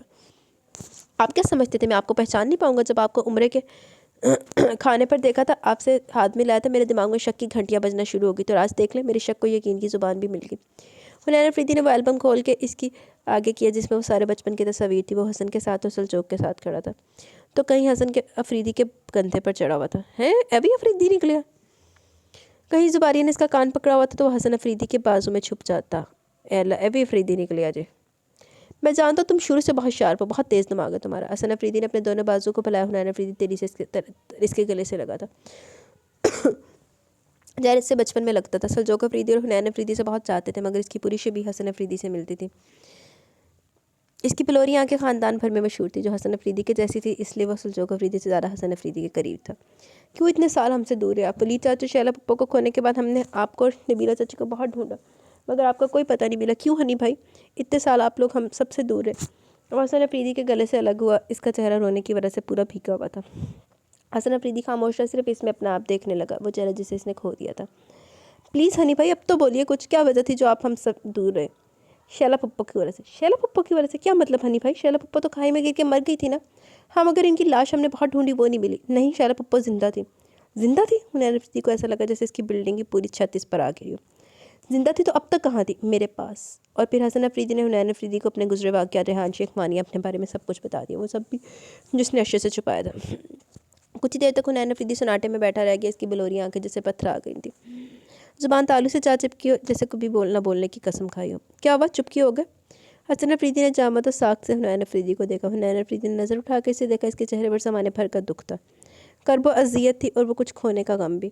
हुनैन अफरीदी के जामद और साख्त वजूद में हरकत पैदा हुई। वो तड़पता हुआ उठा और हसन अफरीदी के कदमों में आ बैठा। इतना पहाड़ अपने दिल पर खुद पर उठाए हुए थे तो कुछ क्यों मुझे नहीं बताया? मैं तो आपका राजदान था, आपका परतू, आपकी जान था, फिर मुझसे क्यों दूर रहे आप? क्या करता? शैला पप्पो को भी तो बचाना था। हर इलाज कराया, हर मुल्क शहर गांव सब जगह ले गया, मगर इनका सख्ता नहीं टूटा। और टूटा भी तो जब जब बहुत देर हो गई थी। शैला पप्पो वली चाचू के जाने के बाद बहुत बदलाव आ गया था हमारे ख़ानदान में। पहले जैसे बस सोचो, पुराने रीत और रस्म और रवाज सबको भी जाने किसी गहरी कब्र में दफना दिया था। मगर वो नबीला चच्ची और आपको आज भी बहुत याद करती है, छुप छुप के रोती। हाँ, वो मैं चाहती भी तो बहुत थी। इसकी बलौरी आंखों में बीजान का पकीज़ा चेहरा घूम गया। अब आपने आगे क्या सोचा? बस यही कि वानिया को मनाकर यहाँ से हमेशा हमेशा के लिए लंदन शिफ्ट हो जाऊँगा। और हम लोग, मेरे बारे में नहीं सोचा? अब आप हमें मिल गए हैं तो हमारा क्या होगा? हुनैन अफरीदी ने बेताबी से इसका हाथ थामा। नहीं, मगर हाँ, तुम्हें फ़ोन करता रहूँगा, मगर ये भी सच है कि मैं शैला पप्पो का वो राज अपने दिल तक ही छुपा के रखूँगा। इन्हें सबके सामने लाकर इनकी रूह को शर्मिंदा नहीं करूँगा। जब तक जिंदा थी तकलीफ़ में थी बहुत, मगर इनके जाने के बाद तुम लोगों से मिलकर क्या जवाब पेश करता? क्या बताऊँ कि मम्मी ने मुझे कहाँ ले गई? बाबा के मरने पर गाँव क्यों नहीं गए आए? ऐसे बहुत से सवाल जिनका जवाब शैला पप्पो से शुरू होकर शैला पप्पो पर ही ख़त्म हो जाए। तो फिर ये सब आपने मुझे क्यों बताया? इसने हैरत भरी नज़रों से सवाल किया। क्योंकि मैं ही नहीं, शैला पप्पो भी तुम्हें बहुत चाहती थी। हसन अफरीदी ने इसकी छोटी सी नाक दबाई। तो फिर आप भी सुन ले, ये राज अगर आपने मुझे दिया तो इसकी हिफाजत में अपनी आखिरी सांस तक करूँगा। शैला पप्पो मुझे भी अपनी जान से बढ़कर अजीज़ है। वेरी गुड, मुझे तुमसे यही उम्मीद है। अच्छा चले, ये सब एक तरफ, अब ये बताया हमारी भाभी कहाँ है? हुनैन अफरीदी ने अपना चेहरा साफ किया, इसके बराबर में आ बैठा। यही है यहाँ पर, मगर कौन? मैं तो सब यहाँ सबसे मिल चुका हूँ। याले आपी, हीरा भाभी, सिमरन आपी और मकसूम भाभी को भी मैं जानता हूँ। एक मिनट, ये हीरा तुम्हारी भाभी कैसे? सलजोक भैया के हवाले से। सलजोक के लिए हीरा को पसंद किया बीजान ने? इसे हैरत के साथ खुशी भी बहुत हुई। जी, और बहुत जल्द शादी की डेट भी फिक्स हो जाएगी। ये तो बहुत अच्छी बात है। जमील की फैमिली वाकई बहुत अच्छी है। इसने खुले दिल से तारीफ़ की थी। हनी भाई, ये तो बताइए कि वानिया भाभी कहाँ है? यहाँ आरफिन की कज़न है। आरफिन भाई की कज़न? अच्छा, मैं भी मिलकर आता हूँ। वो उठने लगा। अभी नहीं। हसन अफरीदी ने इसका हाथ पकड़ के वापस बिठा दिया था। बहुत साल बाद मिलो, दिल भर के देखने तो दो, सबके बारे में बताओ, सब कैसे, समझ ताया, बाबा, जुबाइया ताई और बीजान कैसी हैं? सब बहुत अच्छे हैं, बस मुझसे थोड़ा नाराज़ हैं। इसने मुस्कुराते हुए सर खुजाया। नाराज़ है तुमसे? मगर वो क्यों? ये तो मैं जानता हूँ कि तुम बचपन से बहुत शरारती और शरारत करके हमेशा मेरे पास आकर छुप जाया करते थे। इस बार क्या कर दिया? लारोश की वजह से सब मुझसे नाराज़ हैं। ये लारोश कौन है? My wife. वाइफ? यार क्या पिहुलियाँ बुझवा रही हो? सही से बताओ ना, तुमने शादी इतनी जल्दी कैसे कर ली?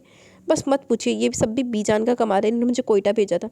तो इसका मतलब सब पहले दिन से जानते थे कि लारोश तुम्हारे निकाह में है? जी, मैं ही बेवकूफ़ बना हुआ था। और समिया जैदी? बीजान के थप्पड़ खाने के बाद इसने मुझसे ताल्लुक़ तोड़ लिया, मगर लारोश के घर से जाने के बाद मैंने रियलाइज़ किया कि मुझे इसकी कितनी ज़रूरत है। हसन अफरीदी के सामने इसने अपनी मोहब्बत का इकरार कर लिया। मोहब्बत का इकरार करते क्या होने का? मैंने ज़रूरत खान पीन डप्पा नस्ते होएगी। चलो देर आए दुरुस्त है, मगर मसला और फिक्र की बात यह है कि लारोशी उस वक्त कहाँ होगी, कैसे ढूंढेंगे इसे? ये तो मैं सोच सोच कर पागल हो रहा हूँ। खुदा ना ख्वास्ता अगर वो गलत हाथों में चलेगी, इन्हें खुद नहीं, खुदा ना करे। खुद ही बोल के खुद ही अपने आप को सरसनिश की। हनी भाई दुआ करें लारोश मिल जाए इंशाल्लाह। हसन अफरीदी नरम निगाहों से अपने छोटे चहीते भाई को देखा। इतने में हसन अफरीदी का फ़ोन बजने लगा, जिसकी स्क्रीन पर अरशद कॉलिंग लिखा हुआ था। अरशद का फ़ोन? वो मुँह ही मुँह में बोला। कौन है? हुनैन अफरीदी ने पूछा। अरशद है, मैं ज़रा पूछ के आता हूँ। वो खड़ा हो गया। आप जाइए, मैं ऊपर वानिया भाभी से मिलकर आता हूँ। ओके। वो मुस्कुराता हुआ आगे बढ़ गया। हनी भाई, हुनैन अफरीदी ने पुकारा। हाँ बोलो। हसन अफरीदी ने पलट कर देखा। I love you. वो एक बार फिर हसन अफरीदी से जा लगा। Love you too. इसने हुनैन अफरीदी के समरे बाल बिगाड़े थे। हुनैन अफरीदी ऊपर आ गया। राबिया अपने कमरे में थी। आरफिन खाना खा के सो गया था। किचन में वानिया मकसूम और लारोशा गुलान थी। वानिया मकसूम की फरमाइश पर लारोशा गुलान शाम की चाय के साथ फिंगर चिप्स और ब्रोस्ट बना रही थी, जिसमें वो दोनों भी इसकी मदद करवा रही थी। मसाला मैरिनेट हो गया था। मैं चूल्हा जलाती हूँ वानिया, तुम सारे आलू धोकर छलनी में निकाल कर मैदे की कोट लगा दो। ये आवाज़ तो वो जानी पहचानी थी। दिमाग पर थोड़ा जोर डालने के बाद इसको एक झटका ही तो लगा। वो आवाज़ के ताक़ुब में चलता हुआ है। जो सोच रहा था वही हकीकत थी। लारोशा गुलान ने बर्नर ऑन करने के लिए माचिस चलाया था। माचिस चलाते इसकी नज़र सामने उठी तो सुनाटे में लगी हुई सुनाटे में रहते कर माचिस की तीली बुझकर इसकी दोनों उंगलियों को नजर ला देती। सी करके इसने तीली फेंकी और अपनी दोनों उंगलियों को झटकने लगी। क्या वाला रोश, कैसे चला लिया? ध्यान रखो। मकसूम ने देख लिया इसकी दो उंगलियां जल गई हैं। वो जल्दी से और इसका हाथ पकड़कर चेक करने लगी। वानी ने भी नल बंद किया और फिंगर चिप्स के आलू को छलनी में साइड पर रखे इसके पास आ। चलिए तुम हटो, मैं कर लेती हूँ। वानी ने किचन में खड़ी रखी छोटी सी डाइनिंग टेबल से एक चेयर की सीटी और इस पर लारोशा गुलान को बिठा दिया। इस दौरान मकसूम की नज़र साख्त जामद हुनैन अफरीदी पर पड़ चुकी थी। जी फरमाइए आप मन। वानी ने इस नए चेहरे को देखा, मगर इसकी बिलोरी आंखों से अफरीदी की याद दिला के। मगर हाँ, लारोशा गुलान ने ज़रूर चेहरे का रुख घुमा लिया। इस तरह के हुनैन अफरीदी को उसका साइड का सिर्फ आधा चेहरा नजर आ रहा था। हुनैन अफरीदी बगैर कुछ कहे किसी की तरफ देखे वहाँ से चला गया। पता नहीं कौन है? मकसूम ने कंधे उचकाए थे। कि यसफन चाचू की कोई चाल तो नहीं? वो सोचती हुई तेरी से किचन से निकली तो देखा नीचे झांका तो लड़का तेरी से बाहर जाने वाले दरवाजे की तरफ जा रहा था। कौन हो सकता है? वो मुँह में बड़बड़ाती हुई आरफिन के बेडरूम में आई। सोच रही थी कि इन घटिया लोगों ने आरफिन को फिर से नुकसान पहुँचाने के लिए कहीं किसी को तो नहीं भेजा। हाय हाय, वो लगता शक्लों भावें शक्लों बड़ा छवल किस्म का बंदा लग है, लेकिन शक्लों तो नहीं ना लगता हुनैन अफरीदी इतना था। सुबह लारोशा गुलान की आंख ना खुलती अगर कुछ महसूस ना होता, किसी की आहट ना होती। हुनैन अफरीदी को जब से इस घर में देखा था सोच सोच कर दिमाग थकने लगा कि आखिर वो यहाँ क्या कर रहा है, क्या रिश्ता है इसका इस घर के लोगों से, क्योंकि इतने दिन हो गए थे यहाँ कोई ऐसे एरा गैरा यहाँ दंदनात नहीं सकता था। बाहर मेन गेट पर पूरी इन्फॉर्मेशन की जाती जब जाकर वो इस घर में दाखिल होता। फिर हुनैन अफरीदी यहाँ क्या कर रहा है, ये सोच कर परेशान हुई चली जा गई, मगर कोई सिरा हाथ नहीं आया। रात देर से सोने की वजह से सुबह फजर में भी नहीं उठी, मगर जब आँख खुली और जिसको पूरी रात सोचते सोचते गुजार दी थी वो चेहरा इसके बिल्कुल पास, इसके करीब था। हुनैन अफरीदी बेड पर बिल्कुल लारोशा गुलान के बराबर में लेटा हुआ था, जिसके बालों की लटों को तो कभी इसके चेहरे के नकूश पर अपनी उंगली के पोरों से नमस छोड़ रहा था। लारोशा गुलान का शौर्य एकदम से बेदार हुआ। इसकी नींद भग से उड़ी। इन हिन्नी आंखों में कच्ची नींद का खुमार अभी भी हलकुरे ले रहा था। वो हुनैन अफरीदी से यूं झटके से पीछे होकर बेड से नीचे उतर कर दूर जा खड़ी भी, जैसे करंट लगाओ। आप यहाँ क्या करें? आपको शर्म नहीं आती इस तरह किसी के बेडरूम में दाखिल होकर किसी के बेड पर लेटना? हुनैन अफरीदी के होंठों पर शरीर से मुस्कुराहट खेलने लगी। वो बगौर इसको तकता चला गया। इसने कभी लारोशा गुलान को बगैर दुपट्टे के नहीं देखा था। बड़ी सी चादर में खुद को छुपाए रखा था। ना ही कभी इसने इसका चेहरा देखा था, या शायद कभी इसको इस अंदाज से नहीं देखा था। मैदे किसी तरह सफ़ेद रंगत खड़े से नकूश, बड़ी बड़ी हरनी आंखें जिनमें कच्ची नींद का खुमार था, नाजुक सा सरापा, लंबे घने बाल जो इस वक्त पूरे खुले हुए थे। बिलाशबा मुकम्मल हुस्न का पैकर थी, परियों की मलका। इसे समिया जैदी की बात याद आ गई। तुमने कभी लारोश को गौर से नहीं देखा? इससे बात क्यों नहीं करते? वो तुम्हारे घर में क्यों रह रही है? वो जाती क्यों नहीं? ऐसे बहुत से जुमले समिया जैदी के जो इसके कानों में गर्दिश करने लगे। हुनैन अफरीदी मुस्कुराता हुआ बेड से नीचे उतरा था। मुझे नहीं पता था तुम इस कदर हसीन हो। मेरे सोचने का और देखने का अंदाज़ बदला। आंखों से धुंध चटी तो तुम्हारा चेहरा वाज़ेह हुआ, और तुम्हारी दूरी ने तो मुझे तुमसे मज़ीद करीब कर दिया। और यही के तुम किसी के बेडरूम में बगैर इजाज़त के दाखिल होना और किसी के बेड पर लेटा तो मेरी जान, तुम किसी ने मेरी मनकूहा हो जिसके साथ कुछ भी करने की मुझे शरअ और कानून ने इजाज़त दे रखी है। हुनैन अफरीदी ने करीब आकर इसकी नाजुक सी मरमरी कमर में हाथ डालकर इसे खुद से करीब तर कर लिया कि वह नाजुक सी टहनी की तरह इसके वजूद का हिस्सा बने। छोड़िए मुझे और यहाँ से चले जाएं, मुझे आपसे कोई बात नहीं करनी। इसने खुद को छुड़ाने की बहुत मज़ाहमत की, मगर हुनैन अफरीदी की गिरफ्त का हज़ार बहुत मजबूत था। छोड़ना ही होता तो बहुत पहले छोड़ चुका होता। ये तो मेरी किस्मत अच्छी है कि बीजान की दुआएं जो तुम मिल गई हो। अब बहुत डेरा डाल लिया। घर चलो, मैं तुम्हें यहाँ से घर लेकर जाऊँगा। किस रिश्ते से? वो पूरी जान से हुनैन अफरीदी का बाजू अपनी मरमरी कमर से हटा रही थी। अरे अभी तो बताया कि तुम मेरी मनकूहा हो। इसने मजीद लारोश गुलान को खुद से नज़दीक किया कि इसके चेहरे पर हुनैन अफरीदी की गर्म गर्म सांसें इसका चेहरा झुलसा रही थी। मनकूहा? ये क्या बार बार मनकूहा मनकूहा की गिरदान करें? बिलाकर लारोश गुलान कामयाब हो गई हुनैन अफरीदी की गिरफ्त से आज़ाद होने के लिए। वही मनकूहा जिसे आप अपने सब दोस्तों के सामने लेकर आए थे, वही मनकूहा जिस पर आप एक नज़र डालना भी गवारा नहीं करते थे, वही मनकूहा जिसके मुंह पर आपकी गर्लफ्रेंड ने सबके सामने ज़ोर से थप्पड़ मारा, और वही मनकूहा जिसके लिए आप अपने दोस्त का रिश्ता लेकर आ गए। मिस्टर हुनैन अफरीदी, आपसे तो लाख दर्जे बेहतर बबरक शाह है। भले वो मुझे कोई अहमियत ना देते हो, मुझसे बदतमीज़ी करते हो, ड्रिंक करते हो, इनकी बहुत सी गर्लफ्रेंड्स हो जिससे इनका अफेयर है, मगर जो भी है जैसा भी है, कभी अपने दोस्तों के सामने आना मेरा इनको पसंद नहीं था। मैं जानती तो मुझसे शादी करके मेरी लाखों की प्रॉपर्टी, मेरी ज़मीनों को अपने नाम कराना चाहता था, मगर अब सोचती हूँ वो सही था। चाहे मुझे मोहब्बत और चाहत ना देता, इज्जत ना देता करता मेरी, मगर चार दीवारी में तो छुपा के रखता। आपकी तरह अपने दोस्तों के सामने मेरा मजाक तो नहीं बनाता। आपने तो मुझे दरबदर कर दिया। लारोशा गुलान का सांस फूल गया था। सब कहते कहते हिरनी आंखों में नमी सी तैरने लगी। हुनैन अफरीदी ना सिर्फ इसे बगौर तक रहा था, बल्कि इसे आज पहली बार इतना बोलता हुआ सुन भी रहा था। इसका गुस्सा भी करना देख रहा था। अगर ये सब कर रही थी तो सब जायज़ था, वो हक पर थी। लारोशा गुलान की बातों ने इसे बहुत शर्मिंदा किया, मगर उसे मनाकर यहाँ से ले जाना चाहता था। ये भी सच था कि उसे चाहने भी लगा था। और अगर मैं कहूँगा मैं तुमसे माफ़ी का तलबगार हूँ तो भी कोई फ़ायदा नहीं, क्योंकि मैं आपको माफ़ नहीं करने वाली। इसने हुनैन अफरीदी की तरफ से रुखी फेर लिया। हुनैन अफरीदी फिर इसके पास पड़ा और इसकी नाजुक सी कलाई थाम कर अपनी सिमत खींचा।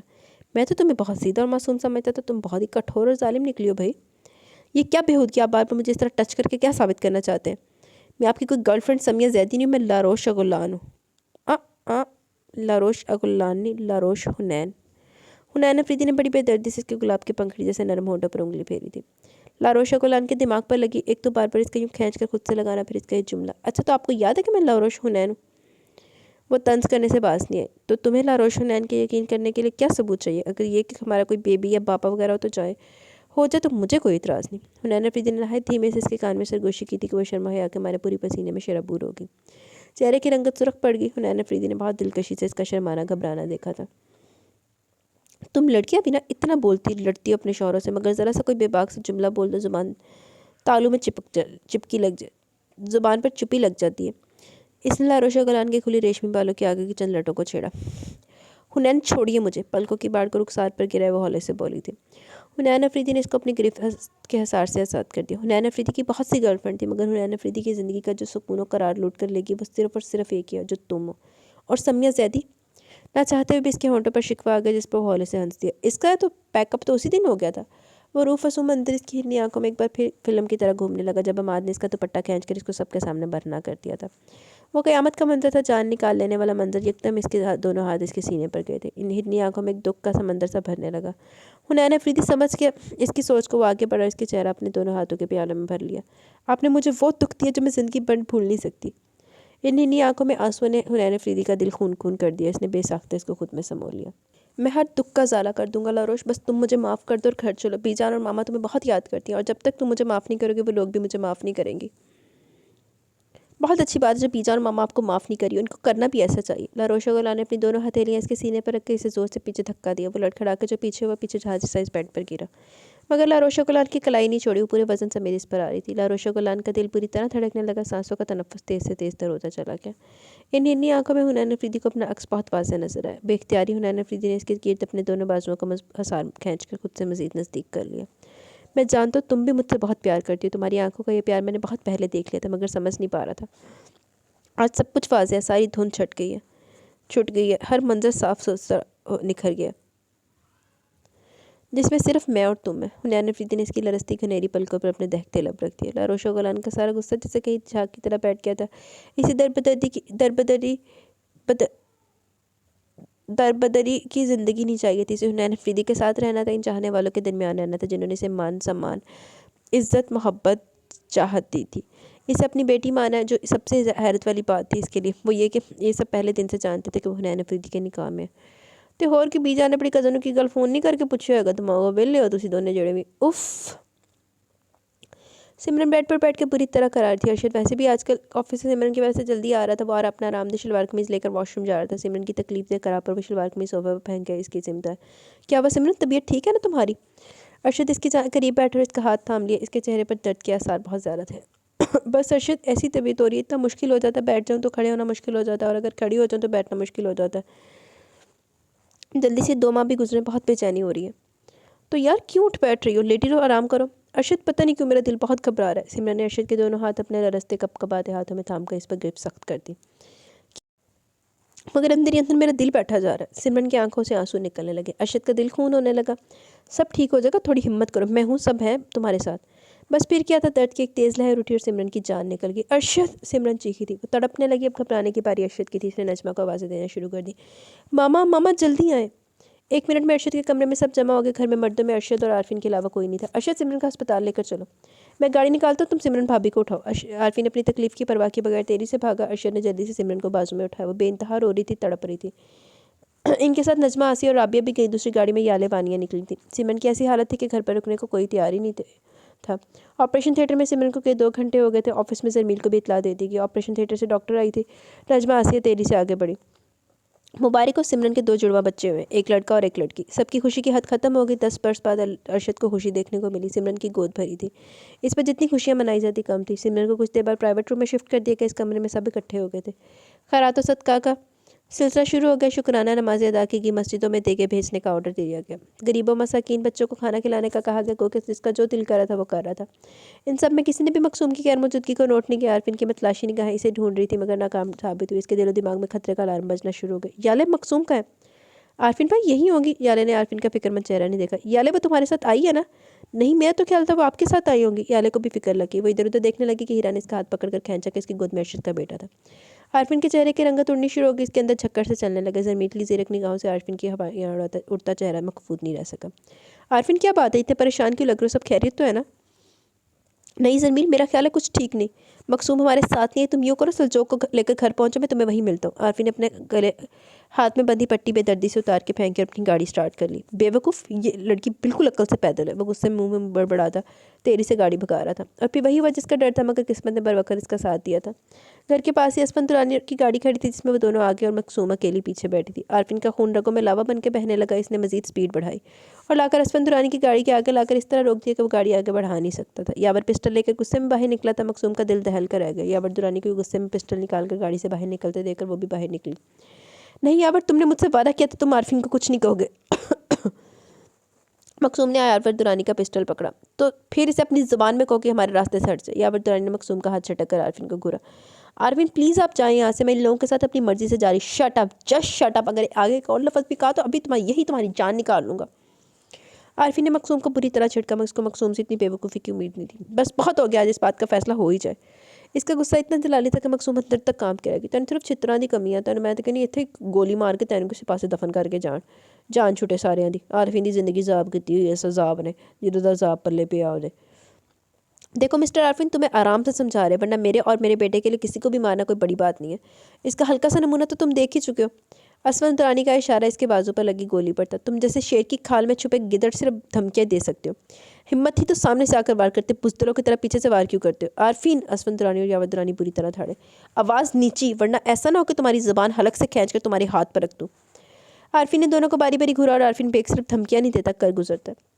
अच्छा, अपनी बहादुरी ताकत पर बड़ा गरूर है ना तुम्हें? अभी पता चल जाएगा कि धमकी किस चिड़िया का नाम है। असफन दुरानी ने अपनी बड़ी सी जीप के पास खड़े दोनों मसला गार्ड को ऑर्डर दिया। असफन दुरानी के ऑर्डर पर दोनों मसला गार्ड आरफिन की तरफ बढ़े। खूब ज़बरदस्त हाथापाई हुई। एक गार्ड ने तो एक जोर का मुक्का आरफिन के कसरती बाजू पर रसीद कर दिया कि इसकी हल्की सी करा निकल के वहाँ से खून नसने लगा था। मकसूम की रूह तक तड़प के रह गई। वो तेरी से आगे बढ़ी, मगर यावर दुरानी ने इसका हाथ पकड़ के रोक दिया। यावर छोड़ो मुझे। आरफिन, वो अपना हाथ छुड़ाने की जान तोड़ कोशिश करने लगी, मगर यावर दुरानी की गिरफ्त बहुत सख्त थी। मकसूम हलक के बल चीखी। आरफिन के कसरती बाजू से खून बहुत प्यारा था, मगर वो भी आरफिन था जिसने डोडो कराटे में मास्टर किया हुआ था, ब्लैक बेल्ट था। आरफिन ने मकसूम को चीखते रोते चलाते रोते तड़पते देखा तो इसका खून खोल उठा, जिसमें दुगना इजाफा यावर दुरानी की वजह से हुआ। इसने मकसूम का हाथ बुरी तरह से पकड़ा हुआ था, जिसका जोश मजीद बढ़ा और इन गार्ड्स को आरफिन ने इतना मारा कि वो दोनों खून में लथपथ इधर उधर गिरे थे। अब बारी थी असफन दुरानी और यावर दुरानी की। आरफिन तेरे मौत मेरे ही हाथ लिखी है। यावर दुरानी ने मकसूम को असफन दुरानी की तरफ धकेला। यावर दुरानी ने पिस्टल की नली आरफिन की तरफ की, मगर इससे पहले कि वो गोली चलाता वहीं दूर से आते सलजोक अफरीदी ने इसके हाथ पर गोली चला दी। यावर दुरानी के हाथ से पिस्टल दूर जा गए। असफन दुरानी ने सलजोक अफरीदी को पुलिस फोर्स के साथ देखा तो मकसूम को छोड़ा, यावर दुरानी पर चीखा, यावर भाग, मगर सलजोक अफरीदी ने असफन दुरानी के पैर पर गोली मार दी। सलजोक अफरीदी ने असफन दुरानी और यावर दुरानी को पकड़ लिया। पुलिस ने दोनों को गार्ड समेत पुलिस वैन में डाल दिया। फिक्र मत करो, अब कुछ नहीं होगा। कनाडा की गवर्नमेंट को तलाश इन मुजरिमों को, ये वही जाएंगे। सलजोक अफरीदी ने जरमील को देखा। तुम ठीक हो? सलजोक अफरीदी ने आरफिन को देखा। आरफिन तुम्हारे हाथ से तो बहुत खून बह रहा है। वो परेशान हो गया। मैं ठीक हूँ, तुम इन लोगों को यहाँ से ले जाओ।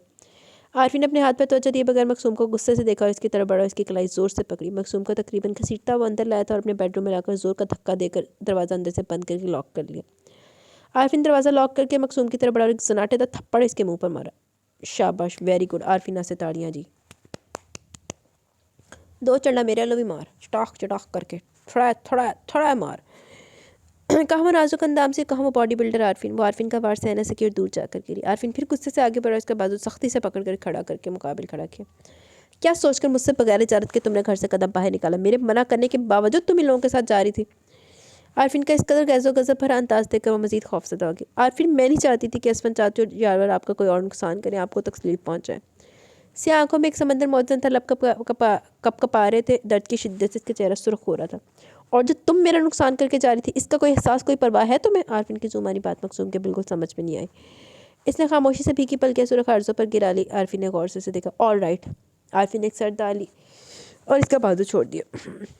तुम मेरे साथ नहीं रहना चाहती हो, ठीक है। असफन दुरानी और यावर दुरानी कनाडा की जेल की सलाखों तक पहुंच जाए, फिर तुम्हारा भी फैसला कर दूंगा। तुम्हें जिस मकसद के तहत मुझसे शादी की थी, इसमें तुम कामयाब भी होगी। बहुत जल्द मैं तुम्हें आज़ाद कर दूंगा। आरफिन का बहुत सा खून बह जाने की वजह से इसे बहुत कमज़ोरी हो गई थी। इसकी हिम्मत जवाब देगी, इसने अपने सारे अक्ल खुद गंवा दिए।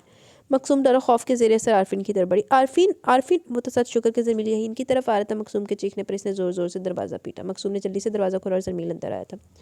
ओ माय गॉड, जमील भाई! आरफिन! इसका पूरा वजूद हिचकियों की जद में था। जमील के फ़ोन करने पर डॉक्टर भी फ़ौरन ही आ गए। इसी असना में सिमरन और दोनों जुड़वा बच्चों की हमरा सब खुशी खुशी घर में दाखिल हुए। सबको आरफिन की तबीयत के बारे में पता चला तो सब परेशान हो उठे। जमील ने राबी और मकसूम को तसल्ली दी कि सब ठीक है, आरफिन जल्दी सेहतियाब हो जाएगा। डॉक्टर की ट्रीटमेंट ने आरफिन की हालत कदरे बेहतर कर दी थी। वो इस वक्त दवाइयों और इंजेक्शन के जरिए असर पुरसकून सोया था। घर के सभी लोग इसे मिलकर जा चुके थे। फ़हीम अहमद नैरोबी से कुछ घंटे पहले आए थे। जैसे आरफिन की तबीयत के बारे में पता चला, फ़ौरन इसे देखने ऊपर आए। जमील, आरफिन और अरशद मीनों ने कभी कोई फ़र्क नहीं रखा था। वो जो कुछ जमील के लिए लाते, बचपन में आरफिन को भी वही दिलाते। आरफिन का भी यही हाल था। बाप की शक्ल तो इसने कभी देखी नहीं थी, जो इसके पैदा होते कैंसर का शिकार होकर दुनिया छोड़ गए थे, मगर अपने दोनों मामू और मुमानी को वैसे ही इज्जत और एहतराम देता जैसे अपनी माँ राबिया को देता। इसलिए तो सब घर वाले इसकी तकलीफ पर परेशान हो उठे थे। आरफिन बेड पर कंबल ओढ़े सो रहा था। मकसूम आराम से चलती हुई आई आरफिन के पास बैठ गई। आज इसको कोई झिझक, कोई यार नहीं थी आरफिन के पास इसके करीब बैठने पर। वो सोच भी नहीं सकती थी कि आरफिन इतना दीवाना वार इससे मोहब्बत करता है कि इसके लिए कुछ भी करने को तैयार है। और इसने आरफिन को क्या दिया सवाए तकलीफ, दर्द और अजियत के? वो बगौर इसके चेहरा देखने लगी। आरफिन सोता हुआ बहुत मासूम लग रहा था। इसने बिला झिझक इसका हाथ थाम लिया और अपनी फीकी फीकी आंखों से लगा लिया। मुझे माफ़ कर दें आरफिन, मैं आपको समझ ही नहीं सकी। आप बहुत अच्छे, मैं आपकी कदर नहीं कर सकी। इसकी हिचकियाँ बन गई थी, कुछ बोला नहीं जा रहा था, बस रोई जा रही थी। प्लीज़ आरफिन, मुझे माफ़ कर दें, मुझे खुद से जुदा मत करें। मैं आपके बगैर मर जाऊँगी। अगर मरने देता तो आज इस हालत में बिस्तर पर नहीं पड़ा होता। आरफिन की गंभीर आवाज़ पर इसने चौंक कर सर उठाई, यानी वो जाग रहा था। किस कदर शर्मिंदगी ने किया रहा था। मेरे लिए आरफिन इतना ख़तरा मोल लिया, मैं फिर भी नहीं धोखेबाज लोगों का साथ देने जा रही थी। आप जाग रहे? लहजे में शर्मिंदगी थी। अच्छा है ना, वरना इतना खूबसूरत इकरार और इजहार मोहब्बत जिसके लिए मैं तरस किया था, कैसे सुन सकता था? मकसूम इसकी बात पर बुरी तरह ना सिर्फ झहम कर रहेगी, बल्कि ऐसे आंखों से अश्कों का करेला टूट कर बहने लगा। जानती हो ना मैं कितनी तकलीफ़ में, तुम फिर भी मुझे अपने आंसू से और तकलीफ़ और अजियत दे रही हो। आरफिन का बस इतना ही कहना था कि वो इसके चौड़े सीने पर सर धर के जो रोई, तो अगला पिछला सारा सैलाब आंखों के ज़रिए इसके सीने पर जज़ब होता चला गया। आरफिन के होंठों के मुस्कुराहट यकदम दम तोड़ के इसने सख्ती से अपने जबड़े भेज लिए। आरफिन, खुदा के लिए मुझे माफ़ कर दे। इसका पूरा वजूद हिचकियों की जद में था। आरफिन से भला कहाँ बर्दाश्त होता है इसका यूँ बिलक बिलक कर तारों का तार होना। इसने बड़ी मुश्किल से अपना ज़ख्मी बाजू उठा इसके सर पर रख दिया। मकसूम, बस करो, कोई ज़रूरत नहीं तुम्हें मुझसे माफ़ी मांगने की, क्योंकि जिन लोगों से हम बेइंतहा मोहब्बत करते हैं, अपने दिल में किसी कीमती शय की तरह संभाल कर रखते हैं, इनसे कभी भी नाराज़ नहीं होते। और मकसूम, आरफिन ने इसका चेहरा ऊपर उठाया, मैंने तुमसे सिर्फ मोहब्बत ही नहीं की, तुम मेरा इश्क भी हो। आरफिन ने इसका भीगा हुआ चेहरा अपने हाथ से साफ किया। मगर हाँ, मैं तुमसे ज़रूर माफ़ी मांगूंगा। आंखों में मुस्कुराहट लिए बगौर इनसे आंखों में झांकने लगा। वो किस लिए? मैंने तुम्हें यहाँ जोर से थप्पड़ मारा था। आरफिन ने हौले से इसके गाल पर अपनी हथेली फेरी। वो तो मैंने गलती की थी ना, हौले से पलकों की बाढ़ गिरा ली। मकसूम, अगर मैं बरवकत ना पहुंचता तो जाने वो कहाँ ले जाते तुम्हें, क्या करते? यही सोचता हूँ तो जिस्म से ऐसा लगता है जैसे रूह निकल जाएगी। लेकिन आरफिन ने मकसूम के होंठों पर उंगली रखी थी।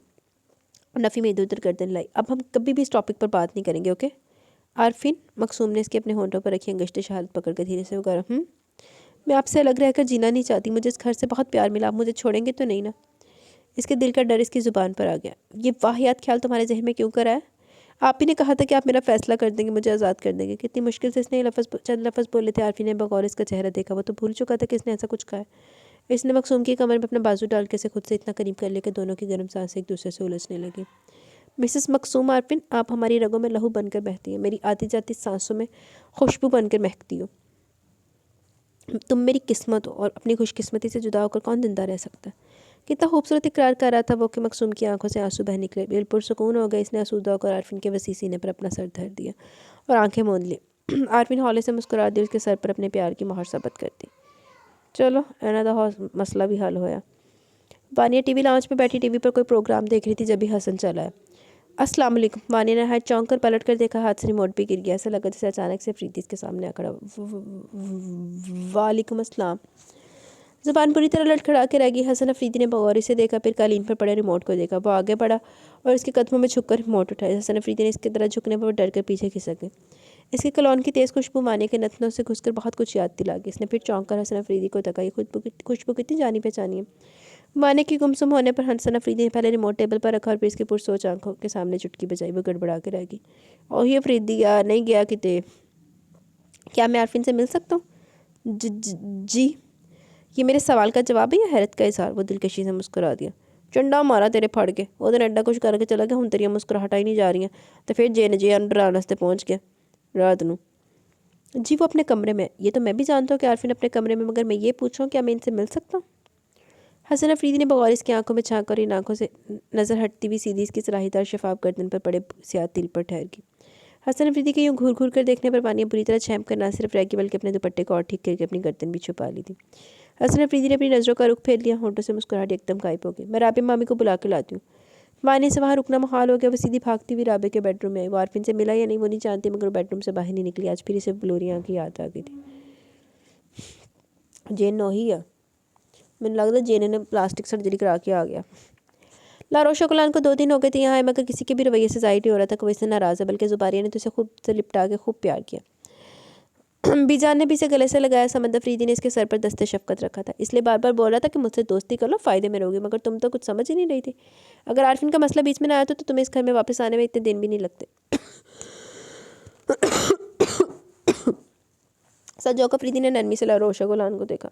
तो वो ऐसा बता तो कह रहा सी तो वो तेरे गंदे गंदे शक करती पी सी। गलती कुछ हमारी भी है। जब ये घर आई थी हमें इसी दिन बता देना चाहिए था कि तुम इस घर की बहू हो, हुनैन की बीवी, मगर हम इन दोनों का इंतजार करते रहे, कभी हमें बताएंगे। और देख लो हमारी देरी ने ये दिन दिखाया कि हमारी बेटी को घर से दरबदर होना पड़ा। बीजान ने लारोशा गुलान का सर अपने कंधे से लगा लिया। I am sorry Bijan. ऐसे शर्मिंदगी से बीजान का हाथ थाम लिया। नहीं कोई बात नहीं, अगर तुम्हारी जगह कोई भी होता तो वो यही करता। हनी ने जो किया वो गलत किया और इसे अपनी गलती पर ना सिर्फ पछतावा बल्कि इसे तुम्हारी कदर भी हो गई है। लारोशा गुलान होले से मुस्कुरा दी। कनखियों से सलजोक अफरीदी के बराबर बैठे हुनैन अफरीदी को देखा। यार इतनी आवभक्त होगी, इतना प्यार समेट लिया, आप ज़रा मुझ पर भी तवज्जो दे लो, सुबह से भूखा हूँ। या देखिया भूखे शोधे ने फिर खान ठूंसंदी पै गई। हुनैन अफरीदी ने अपने पेट पर हाथ रखा। सच्ची जब से गए कुछ अच्छा खाने को नहीं मिला। शाबाश बेटा, क्या कहने तुम्हारे। जुबारी ने से घूर के देखा। हुनैन अफरीदी कान को जाकर रह गया। मामा इसको सज़ा तो मिलनी चाहिए ना। सलजोक अफरीदी ने शरीर लहजे में कहते हुए अपने बराबर में बैठे हुनैन अफरीदी के कंधे पर हाथ मारा। बिल्कुल मिलेगी। सजा ये है कि हुनैनी आपकी शादी के हर फंक्शन का सूट, शादी की पूरी तैयारी ये लारोश को अपनी पॉकेट मनी से कराएंगे। ये सज़ा। हुनैन अफरीदी एकदम खामोश हो गए। इसकी आंखों में जहन में हसन अफरीदी घूम गया। इसने भी तो हम सब लोगों से दूर रह कर सज़ा काटी, अकेले सब संभालो और घर की शादी है वो कैसे इस घर की शादी में ना। क्या वह ये सज़ा कम है क्या? सलजोक अफरीदी ने पुरमज़ा अंदाज में से छेड़ा। मेरे पास आप सबके लिए एक सरप्राइज़ है। बात पलटना तो कोई तुमसे सीखे। ओके ना करिए कि करे, मगर जब ये सरप्राइज़ का बम फूटेगा ना तो आप सब मुझे शादी की शॉपिंग कराने के ऑफ़र करेंगे। बेटा मुझे मगरिब की नमाज़ अदा करनी, मैं तो चलूँ। बीजान को इसका सब पता था क्योंकि ना कोई लड़की की कहानी होगी, अभी इसके पास टाइम नहीं था वो के सुनती। बीजान समझ गई है तुम्हारे सारे बहाने, और मैं भी जानती हूँ कि ना किसी लड़की के बारे में कोई सरप्राइज़ है, मगर याद रखना इस बार तुम्हारे बाबा तुम्हारे कान पकड़ेंगे। जुबारी अभी बोर होती भी उठी और साथ लारोशा गुलान भी। भाई मैं तो आप सबको सरप्राइज़ दे रहा था, अभी अब इंतज़ार करें, फिर मुझसे शिकायत मत करना। किसी में हिम्मत नहीं है इस वक्त पकने की, सब बातें मत बनाओ। ये तुम कहाँ जा रही हो, मुझे कुछ खाने को तो दे दो, भूख लग रही है। हुनैन ने चाहती हुई लारोशा गुलान को टोका। लारोशा गुलान ने पलट कर देखा तो इसने इतनी मासूम सी शक्ल बना ली कि इसे तरस आ गया। सुलझोक अफरीदी ने मुस्कुरा के देखा। वो अंदर जाने का इरादा कैंसिल करती हुई किचन में चली आई थी। वो कहते नहीं है मासूम शक्ल वाला कमीना, वो हुनैन अफरीदी। हीरा और सुलझोक अफरीदी की शादी के सिलसिले शुरू हो चुके थे, तारीख रखी गई थी। इस अचानक शादी पर सब खुश थे, मगर जो झंझला गई थी वो थी याले, जिसे अपनी शॉपिंग की फिक्र लाहक हो गई थी। ओए होए, हुन कौन जाएगा याले इतना शॉपिंग करना से। शादी की इतनी जल्दी क्या पड़ी थी, मेरी तो कोई शॉपिंग नहीं है, शादी में पहनने के लिए हर फंक्शन का सूट चाहिए, वो झंझलाती हुई बोली। जी हाँ, हम सब जानते हैं कि जब तक याले मार्केट के 10 चक्कर न लगा ले सबका खाना हजम नहीं होने दे दी। आरफी ने जी भर के चढ़ाया। आप तो चुप ही रहे तो अच्छा है, लेकिन मैंने भी सोच लिया कि मैं मकसूम भाभी को ही पकड़ूंगी। मकसूम भाभी, आप मेरे साथ शॉपिंग पर चलेंगी ना। याले का डायरेक्ट रुख मकसूम की सिमत था। मैं? याले का रुख और फिर डायरेक्ट इससे कहना सबके दरमियान में भौंच खा के रह गए। इसकी शक्ल पर ऐसी मस्कीनी थी जो हलाल होने वाले बकरे की शक्ल पर कुर्बानी के बाद होती है, या जैसे किसी मुजरिम को फांसी पर लटकाने पर इससे आखिरी ख्वाहिश पूछ लियो। मकसूम की मासूमियत भरी शक्ल को देखकर आरफिन का छत फाड़ कहकर पूरे हाल में गूंजा। याले ने नहायत घूर के आरफिन को देखा, फिर मकसूम को देखा। याले मैं ज़रूर चलती, मगर तुम देखो माँ आजकल आरफिन की, तुम देखो ना आजकल आरफिन की तबीयत कुछ ठीक नहीं, इनके लिए सूप पर हेज़ी खाना और दवाई वगैरह का ख्याल मुझे देखना होता है। मकसूम भाभी, आपको आरफिन भाई की मोहब्बत ने सही बिगाड़ा है। आरफिन इस पर भी चुप नहीं रहा। एक तो मकसूम का बहाना, फिर याले की बात पर वो फिर से ज़ोर से हंसा। याले ने सिमरन को देखा। सिमरन जो कैरी कॉट में लेटे अपने बेटे को चला रही थी, इसके हाथ में ज़रा तेज़ी आ गई। अल्लाह याले, मैं तो ज़रूर चलती, मगर देखो तो तुम्हारा भतीजा इतना रोता है कि क्या बताऊँ, वो मेरे बगैर रहता ही नहीं है। सिमरन भाभी, हम ज़रा टाइम नहीं लेंगे।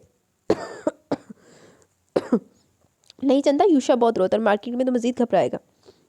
सिमरन, लारोश का कोई फ़ोन वगैरह आया? कहाँ है वो, कुछ अता पता है? शादी में बुलाया ना इस बच्ची को। राबे को अचानक ही लारोश और गुलान की याद आई। राबे पप्पा, लारोश को इसका हस्बैंड ले गया, फ़ोन तो कोई नहीं आया। मैं भी इंतज़ार कर रही थी इसके फ़ोन का कि अगर आए तो बुलाऊँ। माशाल्लाह से इतनी प्यारी बच्ची थी कि दिल खुश होता था इस बच्ची को देखकर। राबे की नज़रों में लारोश और गुलान का चेहरा घूम गया। अगर वो यहाँ होती तो याले के साथ चली जाती। जी हाँ, बिल्कुल बजा फरमाया आपने, जो यहाँ मौजूद है वो तो मेरे साथ चल नहीं रही, और जो नहीं है इनकी फ़िक्र के लिए घूर रही है। याले सिमरन की चालाकी समझ गई। बेचारी बच गई। अर्शद ने धीरे से कहा, मत जाओ, कोई भी मेरी बेस्ट फ्रेंड हीरा मेरे साथ कभी नहीं छोड़ेगी। याले ने बड़े यकीन से कहते हुए हीरा के गले में हाथ डाला। सॉरी याले, मैं तो मायूं बैठ रही हूँ, अभी कल ही 5,000 का फेशियल मैनिक्योर पेडिक्योर करवाया, धूप और गर्मी से ख़राब हो जाएगा। याले का हाथ अपने गले से निकाला, थोड़ा पीछे खिसकी। देख लिया, कोई हामी नहीं पड़ रहा। तुम्हारी बेस्ट फ्रेंड हीरा ने भी हरी झंडी दिखा दी। अब समझ जाओ कि तुम्हारे साथ शॉपिंग पर जाना दांतों के नीचे पसीना आ जाने के मुतरादिफ है। अर्शद बाज नहीं आई इसे छेड़ने से। मुझे तो लगता है आपने पैसा खिलाया इन लोगों को। याले ने तब कर आरफिन को देखा। खुदा का खौफ करो, क्यों मुझे मशकूक बना रही हो। याले कुछ बोलती कि जरमील बोल पड़ा। याले, अपनी शॉपिंग की सारी लिस्ट 15 मिनट में बनाओ, मैं लेकर चलता हूँ अभी। चलो जी, आ गया जरमील को जोश। आरफिन ने अपने दोनों हाथ झाड़े। आप अपसेट पिटाने की बारी याले की थी। क्यों, मैं नहीं चल सकता क्या? जरमील ने संजीदगी से कहा। वो काफ़ी देर से बैठा लैपटॉप पर कुछ कर रहा था। नहीं जरमील, वो बात नहीं है, मगर आपको शॉपिंग करना नहीं आती है, वो मन में ना आई थी। लेकिन तुम्हें शॉपिंग मैं ही कराऊंगा, क्योंकि तुम्हें मेरे अलावा कोई हैंडल नहीं कर सकता। जरमील ने लैपटॉप बंद करके टेबल पर रख दिया और बगौर याले को देखा। जी अब मेरे शेर, आरफी ने फिर जुमला कसा। आरफी, तू कुछ ना कुछ खा लेना, पहले तू टूटिया फुटिया इंजर्ड हट जा। अच्छा आप रहने दे, मैं अर्शद भाई के साथ ही चली जाती हूँ।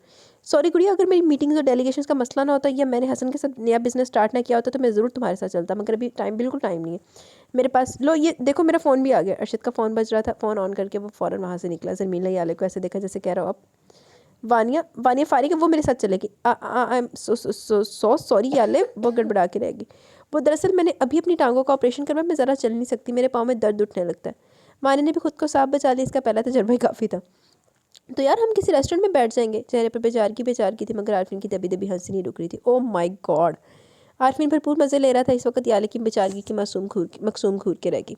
आरफिन को हालांकि अंदर ही अंदर वो खुद भी मुस्कुरा रही थी, मगर याले की नाराज़गी की वजह से चुप रही। याले, अभी और इसी वक्त शॉपिंग की लिस्ट तैयार करो, जो तुम्हें चाहिए सब लिखो एक पेपर पर। मैं सिर्फ तुम्हें आधा घंटा दूंगा, जो आएगा आज ही आएगा। तुम्हें मेरे साथ जहाँ चलना चलो, इसके बाद तुम मार्केट नहीं जाओगी। जमील दो टोकला लहजे में कहता हुआ उठा, जेब से मोबाइल निकालो, किसी को फ़ोन मिला था, बाहर निकल गया। शॉपिंग पर जाना, वो भी जरमील के साथ 1-2 दफ़ा वो जा चुकी थी इसके साथ। जो शे तुम्हें पसंद आ रही, घंटों बहस के चक्कर में पड़ के गंवाओ नहीं, खरीद लो, मुझे टाइम ज़ाया करना पसंद नहीं है। बहुत साल पहले का कहा गया जरमील का जुमला अभी भी इसके कान में गूंजा था। जरमील ने कहा कि इसे आधे घंटे बाद बाहर आना तो आना ही है, वरना वो बिना लिस्ट के भी इसको ले जाएगा। और सब जानते थे कि जो जरमील बोल दे पत्थर पर लिखी लकीर है। वो सबको एक नज़र देख कर रह गई, मगर इसने गुस्से और गम की शिद्दत से मगलूब होकर सिर्फ आरफिन को घूरा, जिसकी हंसी को ब्रेक ही नहीं लग रहा था। यार मेरी तरफ मत देखो इन जालिम नज़रों से, मैं मासूम बच्चा हूँ, डर जाता हूँ। वो डरने की एक्टिंग करने लगा था। और तुम देख भी रही हो कि मेरे बाजू पर लगी है, मैं बीमार हूँ। मकसूम बेचारी मेरी तीमारदारी में लगी हुई है। वो जानकर चुटकुले छोड़ा था, मकसूम घुरे बिना न रह सकी। याले ने अपने पीछे से कुशन निकाला और खींच कर आरफिन को मारा। मुझसे बात भी मत कीजिएगा। नहायत जल भुनकर पैर पटकती हुई वहाँ से निकलती चली गई, मगर पीछे से आरफिन का एक और जानदार कहकर ज़रूर इसकी जान चला गया। आरफिन बहुत बदतमीज़ है, आप इतना तंग करते हैं आप याले को, सच्ची इस बार आपकी कोई खलासी नहीं होगी। मकसूम ने अपनी मुस्कुराहट दबाते हुए कहा, ठहरो भाई, मुझे सांस लेने दो। याले की कमो गुस्से की वजह से कब से सांस रोके बैठी थी। राबिया ने मुस्कुराते हुए कहा, लो देख लो, आरफी ने मकसूम से कहा। मकसूम राबिया को देखकर हंसती। अम्मी, याले बहुत गुस्से में गई। आरफी ने मजीद से गुस्सा दिला दिया। अगर तुम्हें इतनी फिक्र है तो जाओ, तुम चली जाओ याले के साथ शॉपिंग पर। खुदा को मानी आरफिन, मैंने आपसे ये कब कहा है कि मैं याले के साथ शॉपिंग पर जाऊँ। मकसूम इस तरह गड़बड़ाई जैसे अभी याले कहीं से निकल कर आएगी, उसका हाथ पकड़ कर ले जाएगी। आरफिन इसके गड़बड़ाने पर हंसती है। खूब हंस लो, मगर याद रखना याले तुम्हें छोड़ने वाली नहीं है इस बार। सिमरन ने अपने बेटे यूशा को कैरिकॉट से निकाला जो रोने लगा था। बेटी आनिया आसिया के पास थी। देखेंगे, आरफी ने बात हवा में उड़ाई। देख लीजिएगा, मगर मैं याले का ही साथ दूंगी। मकसूम खड़ी होगी। अभी तुम ही बड़ी बड़ी तकरीरें करी थी, मैं आरफिन की तीमारदारी कर रही हूँ, उनका ख्याल रख रही हूँ वगैरह वगैरह। फ़ौरन पार्टी बदली, यानी शौहर की नाफरमानी। आरफिन ने मकसूम को मुस्कुरा के देखा, मगर मकसूम ने कुछ नहीं कहा और एक तपती हुई नज़र से देखती हुई चली गई, क्योंकि वह समझ गई थी आरफिन इस वक्त फुल मूड में। आरफिन, तुम्हारी खैरियत नहीं है आज। मकसूम भी छोड़ के चली गई और मैं भी जा रही हूँ। सिमरन यूशा को लेकर नीचे आने लगी याले के पास। यानी मैं अकेला महाज पर खड़ा हूँ? जी हाँ, और मैं तो वैसे भी याले की बेस्ट फ्रेंड हूँ। बेस्ट फ्रेंड, बहुत खूब। तो ज़रा अपनी दोस्ती निभाओ और जाओ याले के साथ शॉपिंग पर। आरफी ने हीरा को देखी था। हाँ तो आरफी ने फ़ौरन कहा। हीरा ने घूर के देखा इसे। सही कहती है याले, आप हैं ही बदतमीज़। अच्छी बात है, आपकी क्लास ली जाए। हीरा तेरी से वहाँ से निकली। कहाँ जा रही हो? रुको, अभी बुलाता हूँ याले को, कहता हूँ हीरा जाने को तैयार है तुम्हारे साथ। हीरा ज़ोर ज़ोर से कोई इंग्लिश सॉन्ग गाती हुई बाहर निकली। आरफिन हंसती है। देखिए ज़रा, सब याले के साथ डरते हैं शॉपिंग पर जाने से। इसने राबिया से कहा। अगर तुम सही होते ना तो ज़बरदस्ती मैं तुमको याले के साथ भेजती। अम्मी, तसल्ली तो कर लीजिए, सब डरते हैं, इससे मुराद इसमें मैं भी हूँ, शामिल हूँ। मगर तुम्हारे लिए इससे अच्छी सज़ा हो ही नहीं सकती थी। आरफिन मुस्कुरा दिया। वैसे बहुत सैल करता है याले। हसन अफरीदी ऊपर राबिया के पोर्शन में आए थे। इसके हाथ में खाकी कलर का एक लिफाफा था। घर में लोग शादी की तैयारी में लगे हुए थे। वो भी अभी हुनैन अफरीदी के साथ शॉपिंग मॉल से आया था। हुनैन अफरीदी ने लारो शोगलान के लिए बहुत सी शॉपिंग की थी। वो तो घर चला गया। हसन अफरीदी यहाँ आ गया था। राबिया मकसूम शॉपिंग पर गई थी। पानी ने जाने से मना कर दिया। वो अपने रूम में बेड पर नीम दराज कोई मैगजीन पढ़ रही थी। जब भी दरवाजे पर धीरे से दस्तक हुई, पानी ने दरवाजे की तरफ देखा। मैगजीन टेबल पर रखकर दरवाजे की सिम पड़ी। दरवाज़ा खोला, वहाँ हसन अफरीदी खड़ा था। अस्सलाम वालेकुम। वालेकुम अस्सलाम, इसने झिझकते हुए जवाब दिया। वो आरफिन भाई तो घर पर नहीं है। मैंने आपसे कब कहा कि मुझे आरफिन से मिलना है? हसन अफरीदी ने मुस्कुराते हुए इसकी झिझक से हर्ज उठाया। वह खामोश नहीं, मगर इसकी आंखों और चेहरे पर सवालिया निशान ज़रूर पड़ना जा सकता था। अगर आप बुरा ना माने तो मैं आपके लिए कुछ ये लाया था। हसन अफरीदी ने हाथ की इसकी तरफ बढ़ा दिया, जिसमें वो खाकी लिफाफा था। ये क्या है? बानी ने ये खाकी लिफाफा देखा और अंदर से घबराने भी लगी। मैं अभी मॉल से आ रहा, मुझे ये सूट बहुत पसंद आया तो मैंने आपके लिए ले लिया। मुझे खुशी होगी कि आज की कंबाइन माइयों में आप ये सूट पहनेंगी तो। वानिया ने हसन अफरीदी की बलोरी आंखों में देखा। प्लीज़ ले लीजिए, अगर आपने मेरी ख्वाहिश का एहतराम किया तो मैं समझ जाऊंगा कि आपके दिल में मेरे लिए कोई सॉफ्ट कॉर्नर है। वानिया शिशुपन में पड़ गई। इसके पुरसोच चेहरे को हसन अफरीदी ने बगौर देखा और धीरे से मुस्कुरा दिया। वानिया, गंभीर लहजे में हौले से पुकारा। वानिया ने नज़र उठाकर देखा। प्लीज़। हसन अफरीदी के लहजे में ऐसी इल्तिजा थी कि ना चाहते हुए भी जाने क्यों वानिया ने हाथ बढ़ा दिया। थैंक्स, आज रात मैं आपकी हाँ का इंतज़ार करूँगा। और फिर वह रुका नहीं। वानिया के चेहरे पर एक नफनायत भरी नज़र डालता हुआ वहाँ से निकलता चला गया। वानिया ने चाहते हुए हसन अफरीदी को एक नज़र देखा, फिर इस बंद खाकी लिफाफे को और दरवाज़ा बंद करके बेड पर आकर फिर से बैठ गई। कुछ ही देर तक इसने इस बंद खाकी लिफाफे को देखा। बिलाखिर बहुत सोचने के बाद इसने वो खाकी लिफाफा खोला, जिसमें नहायत ही कीमती खूबसूरत सी बॉटल ग्रीन और मैरून इम्तिजाज की नेट की 18 कलियों वाली फ़्रॉक निकली, जिस पर बहुत ही नाजुक मगर महंगा काम किया हुआ था। जो बोल रहा था कि ये फ़्रॉक बहुत ही महंगी है। इसका दुपट्टा तो ज़्यादा खूबसूरत था। पूरे दुपट्टे पर चौड़ी सी एप्लिक के साथ कढ़ाई हुई थी। वानी ने पूरा दुपट्टा खोला। बेशक हसन अफरीदी की चॉइस लाजवाब थी। इसकी सोचों का मैवर हसन अफरीदी था। वो दिलकशी से मुस्कुराने लगी। मुस्कुराहट था देर इसके होंठों पर नहीं रह सकी। इसके जहन की स्क्रीन पर ही नहीं, आंखों की पुतलियों पर भी एक चेहरा पूरे इस्तेहकाक व तमतराक के साथ वारिद हुआ, और वह चेहरा वो ठीक था अफरीदी का। नहीं, ये ठीक नहीं, ये गलत है। मुझे सपने देखने का कोई हक नहीं, और ना ही हसन को धोखे में रखकर इसके साथ ज्यादती करनी है। ये सरासर नाइंसाफ़ी है इसके साथ। वो मेरी पिछली ज़िंदगी के से नावाकिफ़ है। अगर इसे मेरी पिछली ज़िंदगी के बारे में पता चल गया तो मुझसे नफरत करेगा, ना सिर्फ बल्कि अपने बढ़ते कदमों को भी रोक लेगा।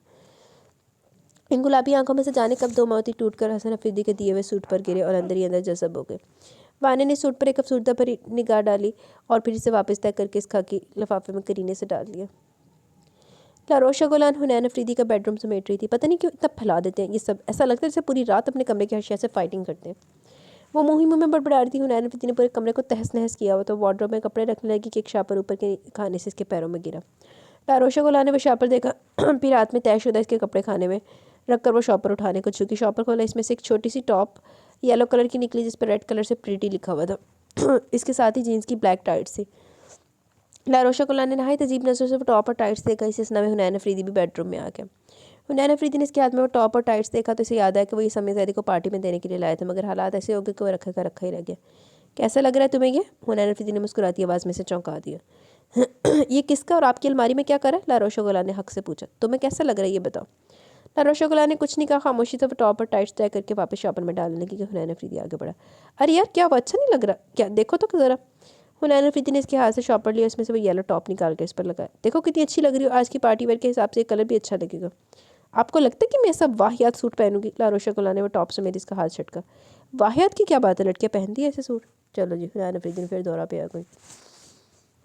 जी तो गाइस यहाँ पे हमारी एपिसोड अपने इख्तिताम को पहुंची। कैसी लगी आपको एपिसोड? अपनी राय का जरूर इज़हार कीजिएगा। इंशाल्लाह कल इस नावल की लास्ट एपिसोड के साथ मिलेंगे।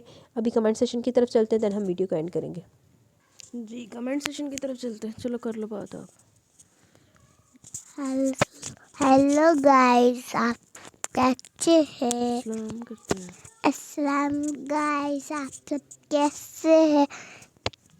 क्या कर रहे हैं आप सब? चलो अब साथ साथ मैं कमेंट सेशन में आप आप कह रही थी बहुत ना, अच्छे हैं। आप कह रही थी ना गाइस के नाम क्या? मैं सारे गाइस के नाम बोलूँगी, ठीक है।